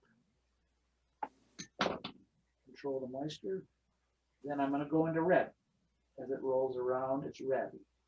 And then I can pull this down and around. The center of her lip has a highlight on it. And so that is done. There. Okay, now her nostril, I use the alizarin. Being careful of her shape. And now I'm going to go into the red. I'm just adding red to my brush. Here's her little corner of her nose. And this kind of shifts.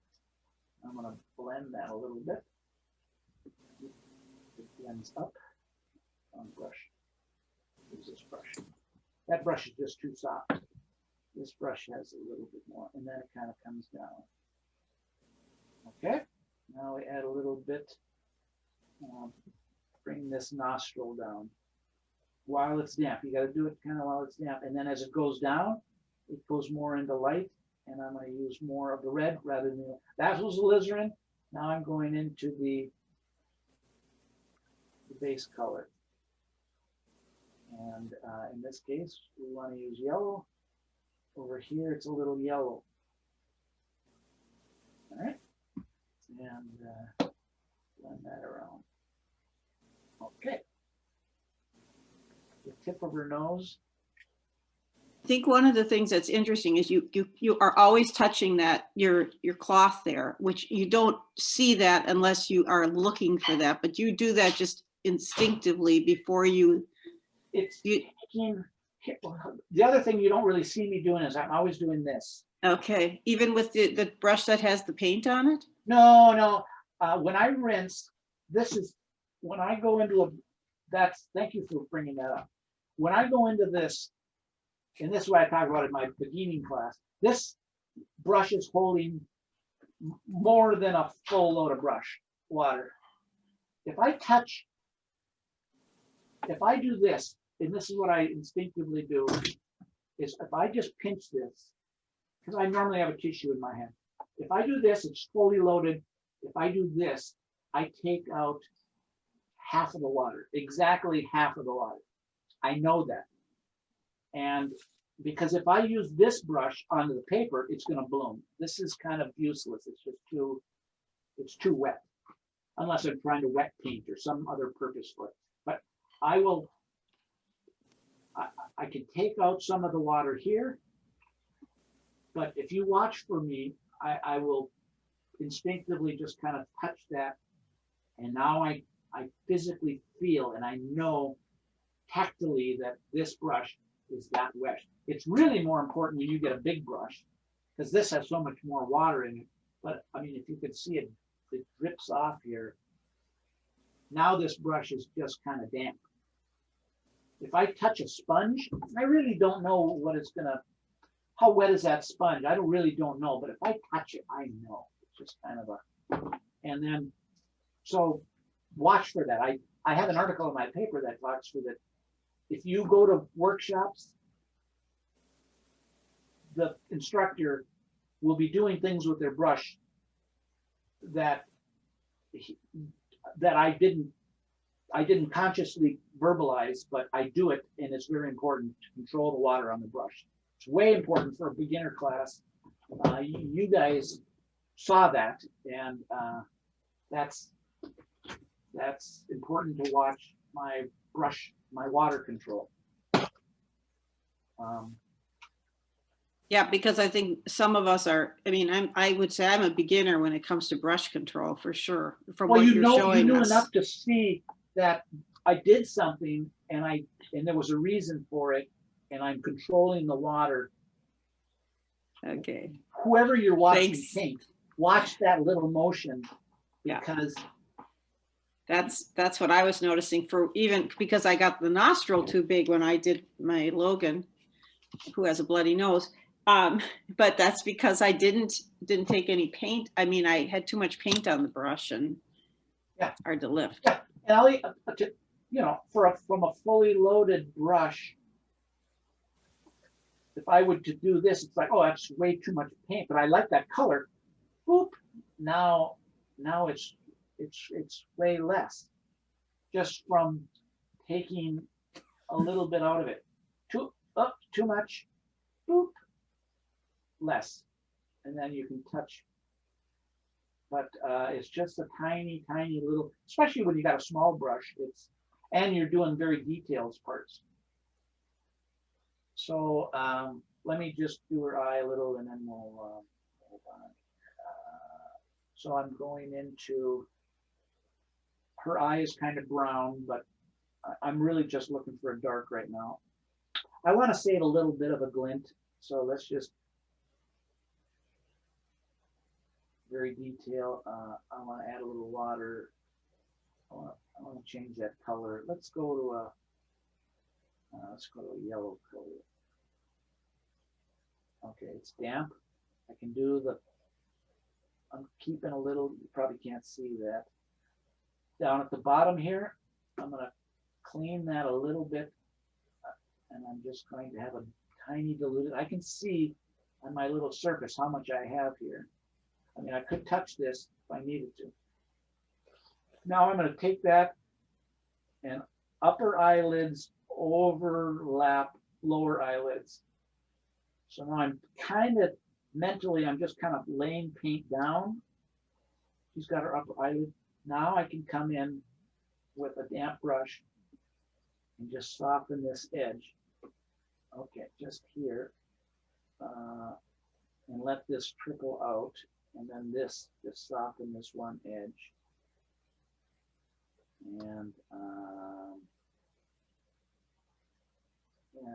so let me go back. Now it's damp. Here's the eyebrow. I can make the eyebrow browner later. I'm just making it dark right now. So let me come down her nose with a little bit more red. I just dampen that. I want to keep the edge of it light.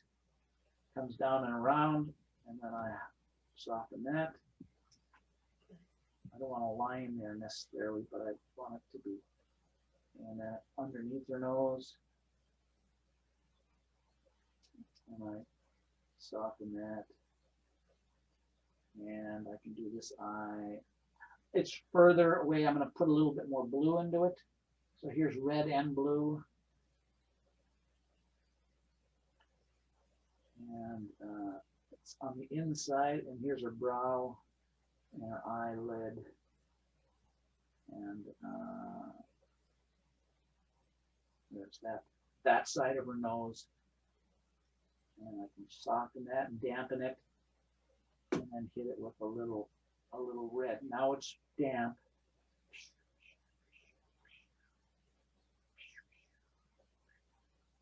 Be careful to find that edge of the nose.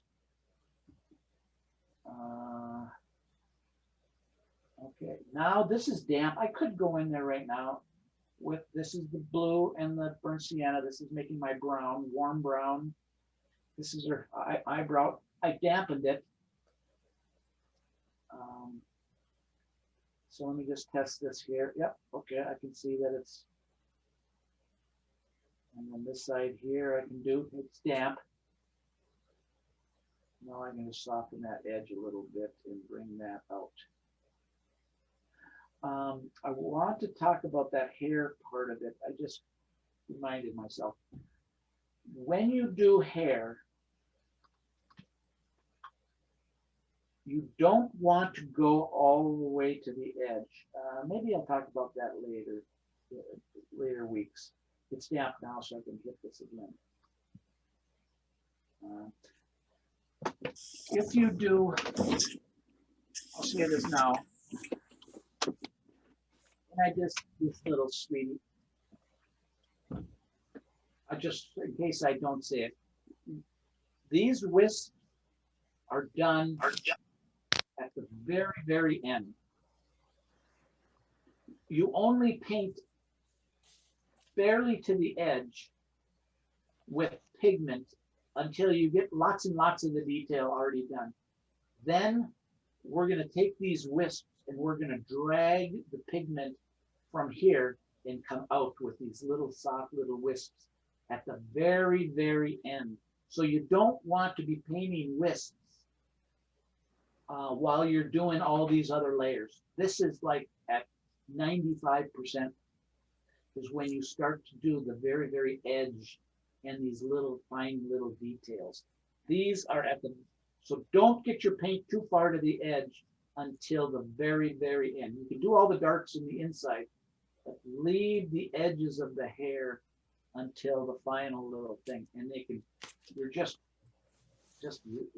lifting this little paint. You know, you'll okay, there, enough of that. I will remind me to talk about that. Her hair isn't really wispy at the end. You know, but her edges are soft. Baby Hand didn't have any blue on it to start with.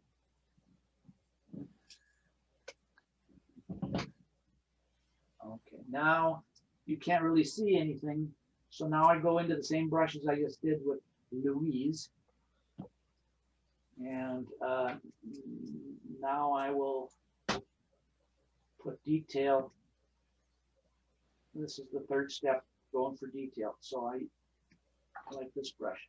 So it isn't really that dark, so I don't have to go too heavy with too strong of a mixture of this alizarin. Actually, I'm just going to do more of this color and just supplement it with alizarin. Okay, so underneath her little finger here. Okay, so that's really strong, really too strong. So I have to take some of that out. You could be using your pre-mix because you know how strong it's going to be. That's still strong. Okay, excuse me. So baby fingers.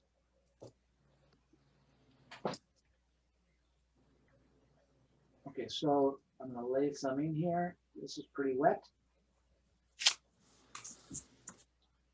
Now I'm just going to blend it up and around.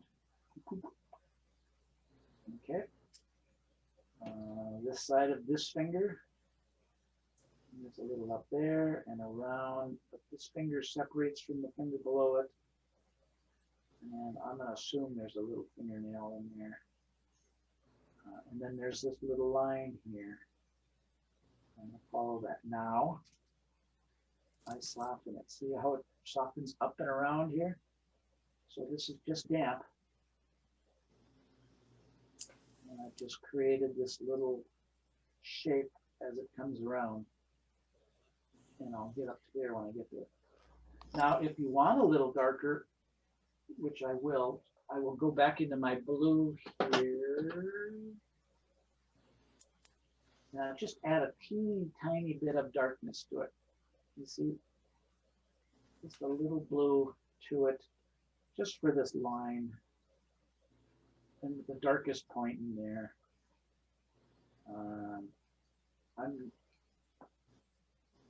And while it was damp, it's just going to blend out. Okay, so now I go back to my red and just keep going here.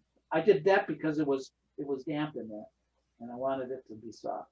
Okay, so here's this little crease here. This side of the finger, there's a little joint there. It comes down, and there's a little shadow here. It looks like. Okay, now I soften that. And maybe I can put a little yellow in there. Okay. This finger is light here, and then it's dark on that side. So I'll just kind of come in here. Maybe I'll add a little yellow over here. So now this comes down. That's too dark.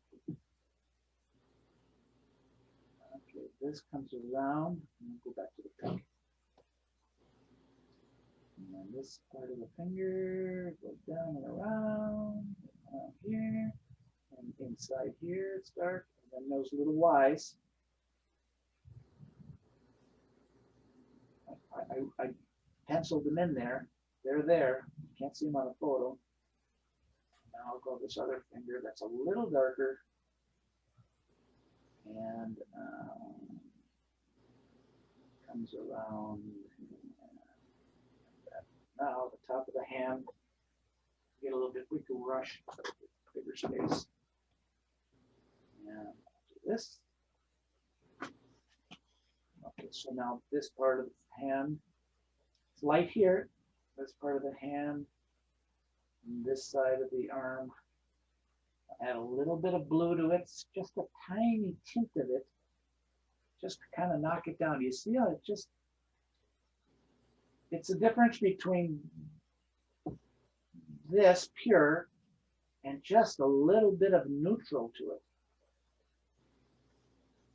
Okay, and then it comes around and now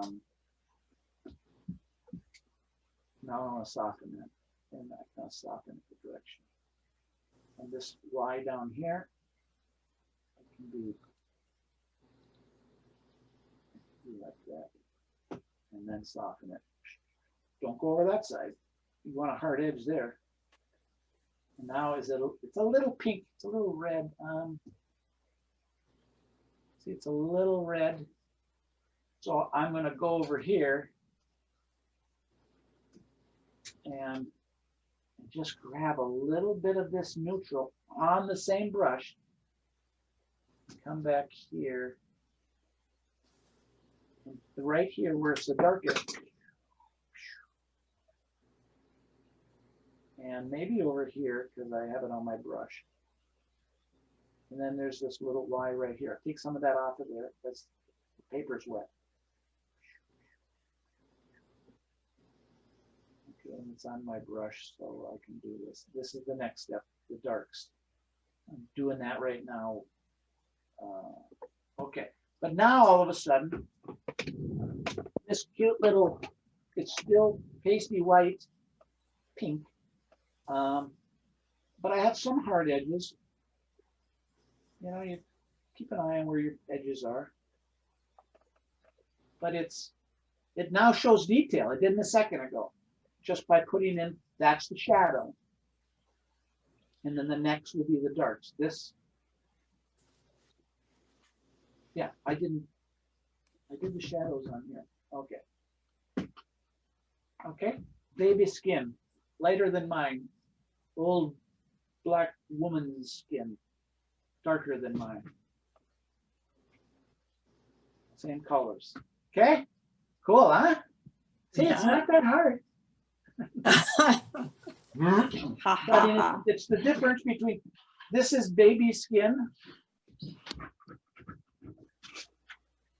very light, very minimal amount of paint. This is old Jordanian woman's skin, more blue and more paint, less paint. Same colors. More paint, more blue, less paint. Okay. Yeah, Cool, huh? it is cool. Well, I thought this would be good. I mean, she's about as dark as you get and as wrinkly as you get, and this is about as soft and unwrinkly as you can get. And there's still a ways to go. That's really helpful to see that. That was a really good demonstration. Well, and explaining the step-by-steps that out loud, I guess, is. But this hand really wouldn't have to go a lot further than that. You know, if this was part of a big baby and you really didn't care about her hand because it wasn't about the baby's hand, that hand could very well be done. You know, as soon as I would, if I were to, let me just take, she's got kind of a dress on. If I were to start to do a little background. Yeah, I'm curious how you do the edges on the background. What's that? Yeah. My question was about how you blend the background into that flesh without having it be a hard edge. Okay. I'll just watch you. So I want to get dark. She's got kind of a, let's say a little bit bluey dress. So here's, let's go little dots, and she's got some little reds or whatever. That's pretty strong, but so I'm going to be careful here. Now I'm going to change colors. Let's go to a red. Let's she's got a little pattern to this. Again, go to your smaller brush for details. Be very careful in here. You want to get those little shapes. And then, okay, let's a little dark. Let's just remove some of them. Okay, so then I'm going to come down here. Now, to separate her, this is her shadowed side. I'm going to put I'm going to dampen. I put the paint down there. If you bring in that paint, it's going to be too dark. If I drug this up there, it would be a hard edge of this exact color, right? So what I want to do is invite that color up by dampening here. And there's that crease, the little Y shape right here. So I'm going to invite that color up, and you would do it kind of right away. You would invite that color up, dampen it first, and then let this color kind of come up, rather than drag it up. Okay. So now that was kind of a crazy blue color there, but let me get a different color than that. Let's see, here's an ultramarine blue. It's kind of that's a little prettier color. So now I'm going to do her edges. A little different detail brush. Okay. So cut in there and then mess it up a little bit more. Okay, she kind of has a little bit of a dent in there, and then there's this little separation. Now I can take another brush with just another color and just kind of, let that blend in, because it's kind of a polka dotty dress. Okay. Hers finger, I'm going to make behind it darker. Let's go to green. One thing nice about green in backgrounds, and I use it a lot, is green. Yellow green is kind of the opposite of flesh. It's the complement of flesh. So that's why it kind of works well as a generic-y kind of background. I use it a lot. That kind of bluish green is the opposite and the complement of flesh. That's why I use that. It seems to work nice with faces. Now you got to pay attention here while paint's drying. I'm gonna go a little darker in here.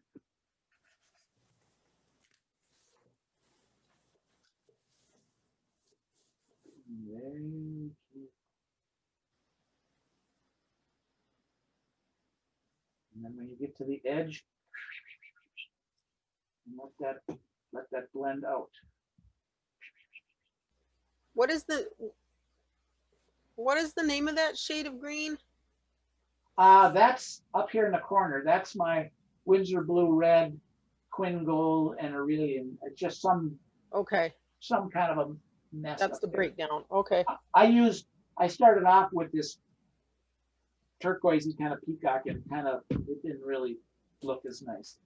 Okay. Okay, so I'm just going to kind of finish this part of this finger off with the green. Being very careful of the shape of the finger, because it's critical. Hands have to look like hands. Now, at the edge, this is what I was talking about. This is clean now. And I can dampen this, and I can encourage this other paint to come up there. But again, you can do that at the last stages. And there's a little bit of an edge here. So now this is damp. I would not go in and mess with this now. I would move on and just get rid of this edge between these two paintings. You know, you don't want to keep adding paint to it. I touch this. Okay, but now the hand is separating itself from the background. And again, that hand, I screwed up here. I touched something here that doesn't belong there. But that hand, with a little bit more detail, is pretty much done. Bill, Yes, ma'am. this is Peg, and I'm noticing on your brushes that you have what looks like one side of a Velcro strap. I'd like to see your method for storing your brushes. I'm assuming that's why you have it on there. Yeah. It's a Bill thing. It looks ingenious. It's here's the other side of the Velcro. So this is just a IKEA mat, so my brushes can hang like that. Excellent. Okay. Oh, Awesome. Oh, it's So you're also a seamstress, I take it, or is that all the stick No, it's on? glued The on stick there. on. Okay. although I am. So all the brushes, when I normally travel, they're just stuck on here, and they're very little Velcro. So, but then they drip dry that way. Yeah. clever. Thank you. Very observant, yes. A little fun. Well, you can also put Velcro on the side of your table, and you can stick them so they hang vertically, rather than storing them this way where the water goes down.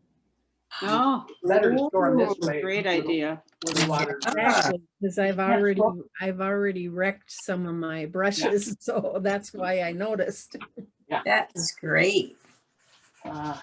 Okay. Or you could just stick them to your body, and then you Yeah. can just pull them off when you need one. It's You're like on your sweater.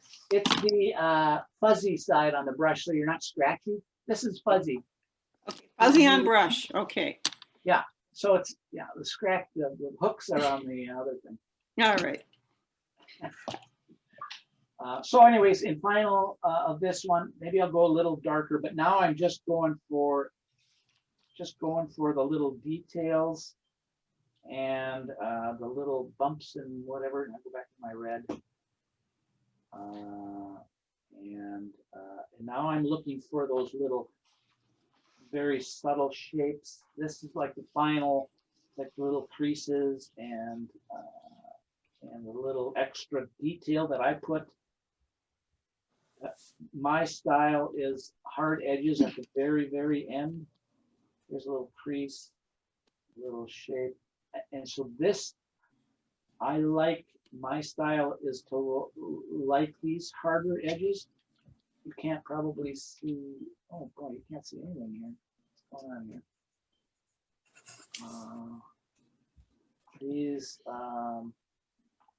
This finger is darker than that finger.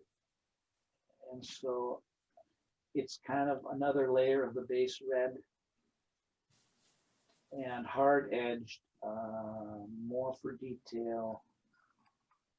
And this edge is darker, and this edge is darker, and then this is the Y. And I can tickle that edge a little bit.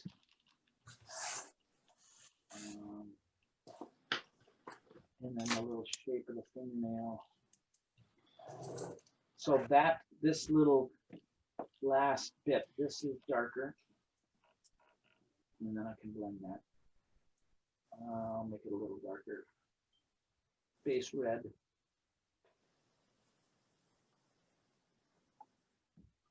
And then think about the direction of the skin folds, you know. You don't want lines this way because the arm moves that way. Right in here, I can put in a final dark right here on the palm. This is kind of, you can see this darkness shape. See how it kind of comes down and in and out?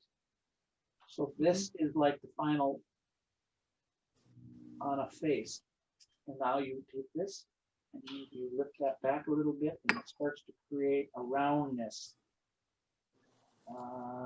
This little chubby part here is going to be down and around, and this is the final little tweak here. Okay, on this side of it, and then blends out. And then this muscle kind of comes around here. And then this is soft.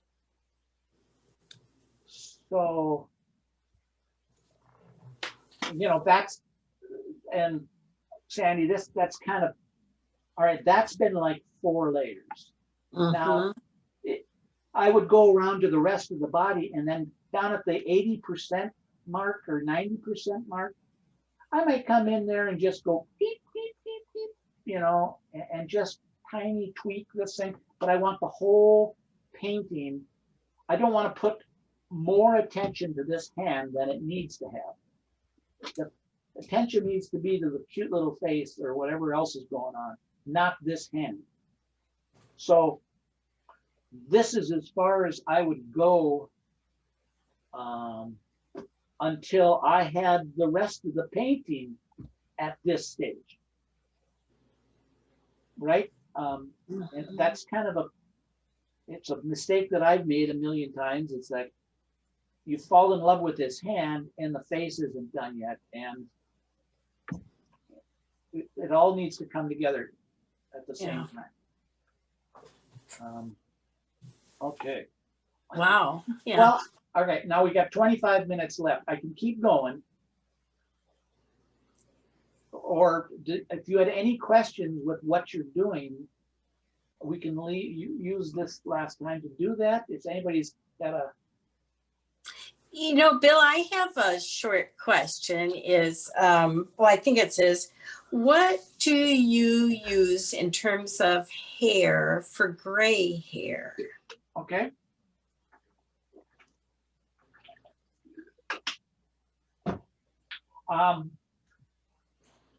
Do you have any orange and blue on your palette?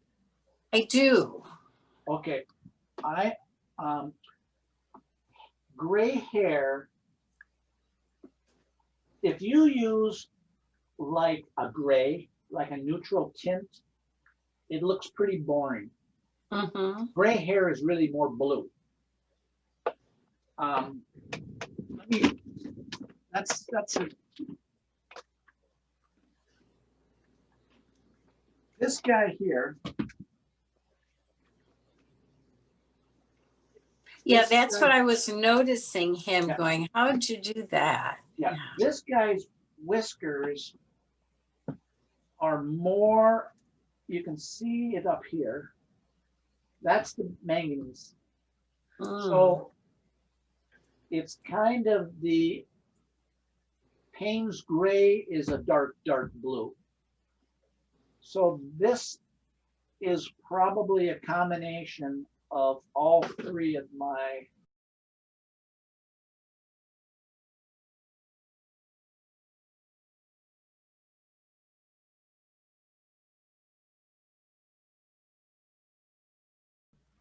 I don't use any one. This is Payne's gray, sepia, and neutral tint.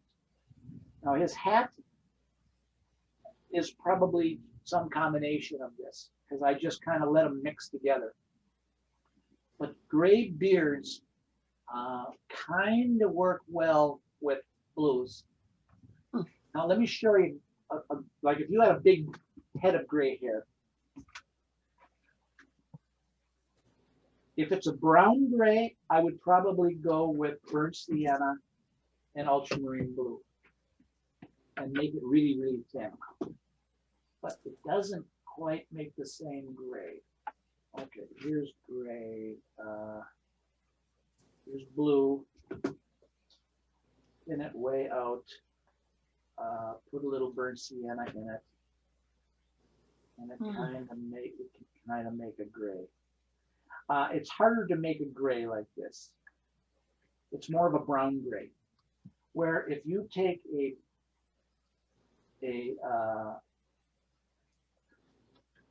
and this is my normal red. If you take that color and the normal manganese, I gotta thin those way out. Okay. This color here, because they're complements, kind of makes a gray. I mean, that's what we've been doing on the face. So it's the same two colors, but it makes a lighter gray than this browny gray. Blue. So if I had orange on my palette, if you take manganese,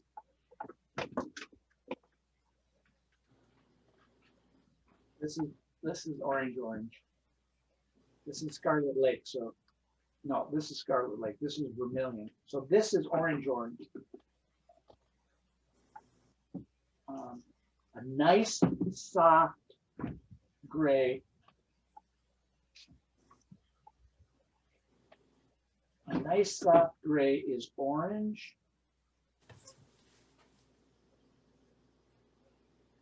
And manganese. So this and here's my manganese. So this and this, and then you touch them together here, and they just turn into this really soft gray. And you can have a warm gray, or you can have a cool gray, but it's so much easier to control. That makes a really nice, soft, controllable gray. And again, you just go to one side of it, and it's a little cooler or darker, and you go to the other side. Not too much. And it just makes a really nice gray. Yeah, that is nice. Yeah, versus it's harder to get that with the burnt sienna. It's just, it's more brown, dark brown, and this orange and a light blue make a real delicate gray. Oh, thanks. Okay.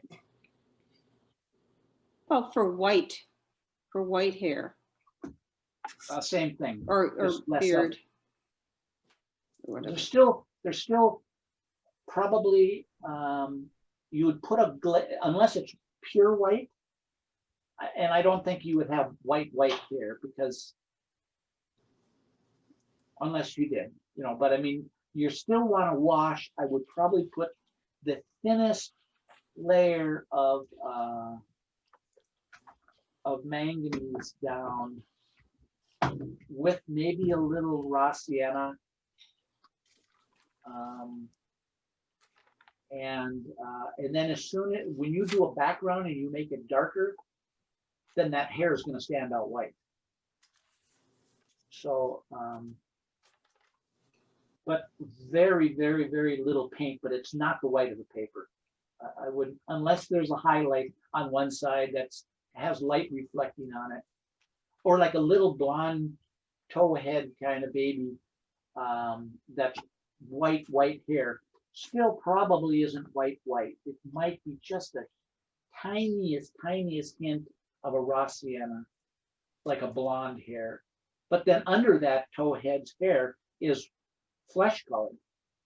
So you have to put their head color in there, because their hair, well, I mean, a baby like that has no hair. That's where I was prepared to do these kind of little heads. These heads have no hair, so you need to put the flesh all the way up into their head. Okay. But to do a Right. blonde baby or a blonde child with, or anybody with bright white hair, I would still, if it's kind of a grayish white, maybe Anita could, Anita's hair has more blue in it. Linda, your hair has more yellow in it. I mean, just looking at the screen here, yours is kind of in between. Yours is less blue, a touch of yellow. You know what I mean? So start Yep. very light, and then you can add the darkness later. But Linda's, I would start your hair with a very, very light raw sienna, and then and Anita's, I would probably start yours with manganese. That, but tiny, tiny bit.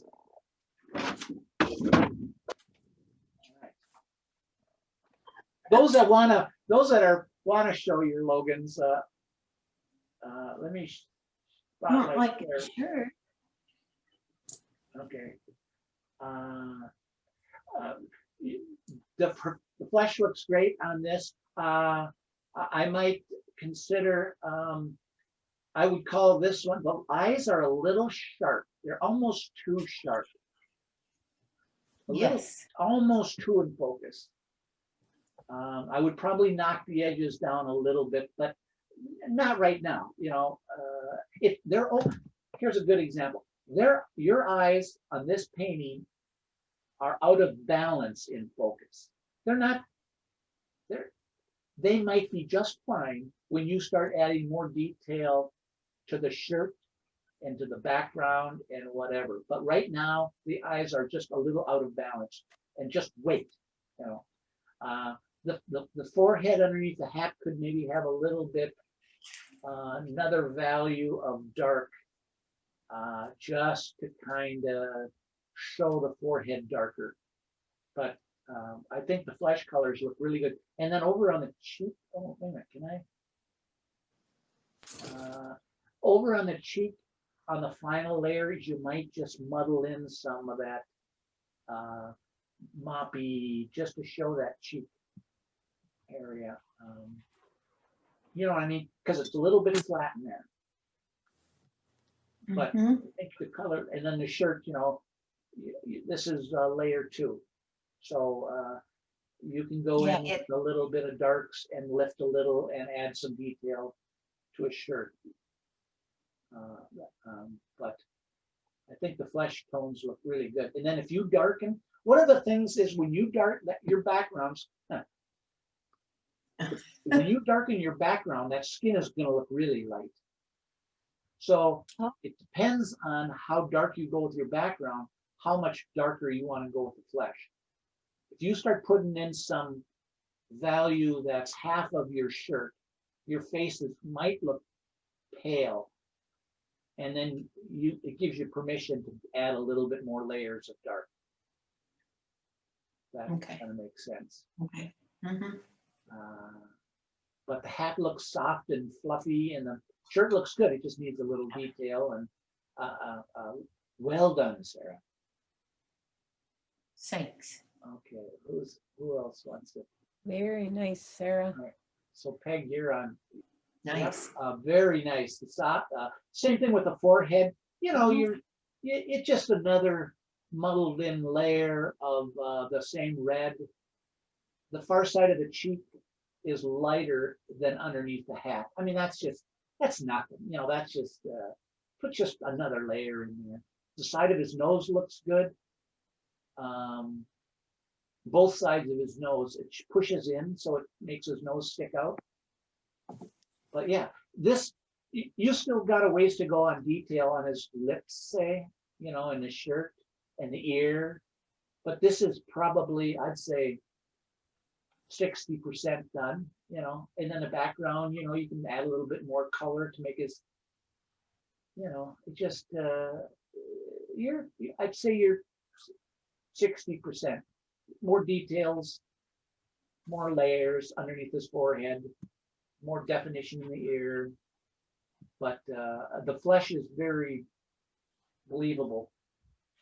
Now you would move on, you know, this is like I say, the face looks good. Move on to the rest of it and bring it up to that level of the face. Okay, and that, you mentioned his beard. How can I do a better beard? You could still, it has a look. You did lines. Yeah. You didn't do little stubby whiskers. You did long bearded lines. So that's just the difference of your brush stroke. Instead of So- doing choppy brushes, you did strokey brushes and you created hairs. So you could go in with a dark and just kind of stipple in a little bit to make it look. Shorter. So someone with stubbier beard. Let's see what my Logan is. Okay. Logan might be really happy about the longer beard. Yeah, strokes. yeah. The Amish chin strap. So this is just the difference of you did strokes, my lines for his little stubbly whiskers. It's just the shape of your brush strokes. You know, Okay, so if I use something darker, then I should be able to yeah, change that. yeah. I mean, it just to show if you can see the difference of your stroke. You certainly don't have to change it, but these are little short little. So there's a little white spots and there's little dark spots, and they're kind of stipply in here. Sure. But these still have a little direction to them, but they're short direction. They're little short brush strokes. And the same thing on the side. These are little short little strokes. You just did a longer stroke. Yeah. So Okay. so that's what in here, one of you, oh, Linda, I was talking about this little, there's a little crescent shape here. Underneath his chin, I guess it's a little bit of a trim job, but you can see there's kind of a crescent, which pushes his chin, or it pushes his neck behind his chin. So that's where this darkness kind of puts this behind. If in Linda's, yours was all kind of the same value. So it didn't make a definition between chin and neck. Yours was kind of all neck. So this little darkness kind of pushes that back. But they're little, Peg, these little choppy strokes will Yeah. make shorter hair Okay. up here. Yep. Rather than long whiskers. Thank you. There we go. Ooh, this Aaron's. This is way more fancy artistic than my boring shot. This is really nice. I really like this. His lips. He's better looking than.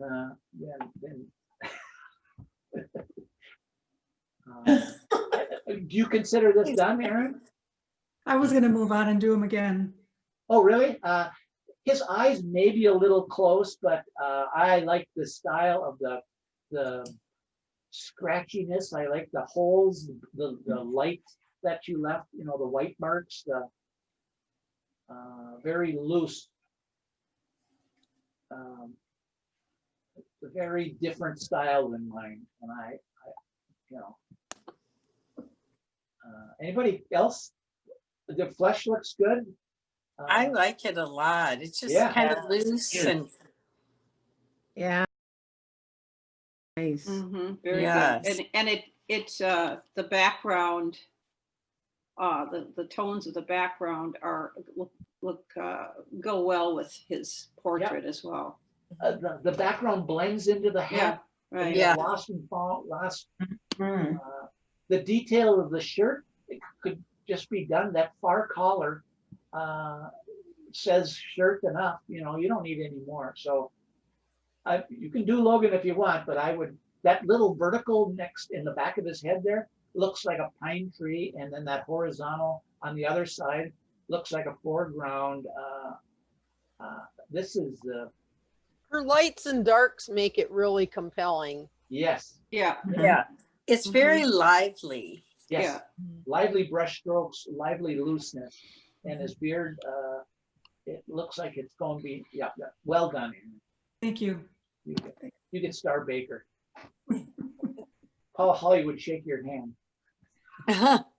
You guys watch that show? We love it. No. The Great American Baking Show, yeah, or British Baking Show. Let's see. This one is Linda.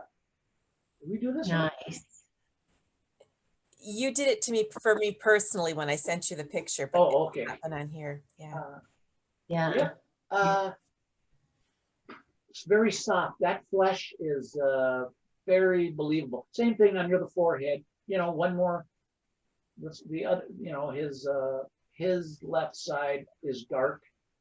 That should probably be the value that's underneath his hat. You know, just I needed to say something about it. His beard looks stubbly and whiskery. His shirt looks essentially done. Yeah. Oh, you fixed his mask a Nice little shirt. bit. Yeah, Mhm. nice, very nice. Yeah, that flesh. See, that's what my goal was. Is once you get the flesh figured out, the rest of it is accuracy in your drawing. Mhm. And comfortable with the flesh. Now you can start to throw in some yellows like we did today, and throw in some other values. I mean, you might be able to play with this guy. I mean, you're not going to do anything else with him unless you want to use the backside of the paper. Yeah. But to just kind of add a splash of color, and then take some of the background and do a little bit more. You know, make the background a little darker, kind of like Aaron's there. Okay. If I were to show you my camera again, oh, not this one, spotlight media. What color did you use, Aaron, in your background? Very different style than mine. So it's got to be ultramarine blue, and I think I have some burnt sienna in there. And Nice. yeah, the rest. This, I'm just, as far as backgrounds go, and we haven't really got into backgrounds, but this is just my personal style of backgrounds. Has to be that these are many layers, and kind of when I get a color on the brush, I spread it around to the background. These guys here are, they're just lively splashes. That, you know, this one's a little darker, but it just, it's enough to say that, to bring the face forward and push the background back. So Okay. with a few of yours, your background is pale, makes your face darker. If you darken the background, it makes your face lighter, right? It's just, but that's just my style of background, is these moppy, brushy, kind of sloppy. Here's where I was talking about with the hair. I want you to look at this edge of her face. I don't want you to look at this. So this is soft and pushed back. This hairline here is really critical. This is not. So you can soften that. Same thing, bloppy background. This shoulder, I don't care about this shoulder. It's pushed back. This shoulder is not important. It's blended back. You know, these are more important, and the angles and air, you know. So that's getting a little bit more technical, but if you want this guy's face, this is important. This is soft and lost. I want your attention here. And this is soft and lost. So consider that, you know, especially at about 80%. Okay, so I think what I might do is continue on these. Now maybe I'll wait on these. But this hand was done pretty much. This hand has more detail to go, but because this is pale, that might be done. This one is ready, and I'll wait on that in case it seems to be something we want to talk about. But what do we have for next week? Next week, I can't get to my slides. Okay, so that was plenty. Yeah, these little hairs I was showing here, that you leave your paint short, and then at the very end, you drag that paint and drag it out and create those little wisps. You don't do it early, you do it at the very end. Yeah. So, okay, well. Wonderful. Thank you, Bill. Ooh-wee. Thank you, Bill. Yeah, that was a lot of work for you. Oh, What is their homework for the week? well, good point, thank you. You know, you've been sending me your photos. Start on your photos. I mean, I brought you all the way up to hair and fabric. So, Paint. so, you know, you've, other than some of the final details with eyes and backgrounds and more of the final little 80% to finish, that's what we're going to talk about probably next week. And then at the final week, I want to be answering more questions. And so think of them more specifically, and then we can kind of deal with that. That's kind of where I wanted to talk about up front here. Yeah. I want to know what your questions are, because we have time now. We got 2 weeks left to say, you know what, I'm just not getting this aspect of it, and then I can focus in on that, because that's where I wish. I know that's when I go to workshops, it's like I can't understand this part of it, and once you understand it, away you go. So think about what is most troubling you, and email me if you want, and maybe I can help you, or start drawing. But be wary of making somebody the likeness issue, you know, like you're not gonna get all upset that the eyes are screwed up. It's still practice on fleshes and basics rather than you're not going to be making a final print or final painting in the next 2 weeks. I have one question as we move forward, not necessarily for now. When you're doing eyes, how do you make them look directly at you, you know, Ooh. rather than, mine sometimes end up looking off somewhere where instead of looking at me as they, even when I draw them. Yep. They're All right. not Well, that'll there. be that. That's what I say. Yeah, Next another week, time, another time. next week I'll make up. They have to be round. The short answer is if they're looking at you, they are perfectly round. If they are looking away from you, they start to become ellipses. Okay, So eyes have to be perfectly round and the same size, of course. And the pupils are more towards the upper lid. And as they look away, they start to get more elliptical.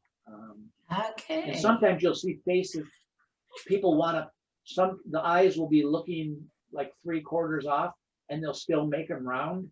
And it's like, well, something's funny with this eye. Well, they're supposed to be round. No, they're not round. They're ellipses as they Okay. look away. Bill, could I have you just, one other thing, would you be able to just briefly, not this week, but in the future, cover teeth, mouths and teeth, or is that too detailed? No, that's good. Teeth. Yes, teeth are more dots than lines. Teeth. I think I have some examples of teeth. Well, this little sweetie here. Yeah. Oh, yeah, you I'll showed bring her. up. Her, see the little gun, the top dots, and then the bottom dots. Okay. And then they're shaded, they're not white. But that's kind of the short answer there is you don't put, you be careful about putting pencil lines of each little chiclet where they start to look.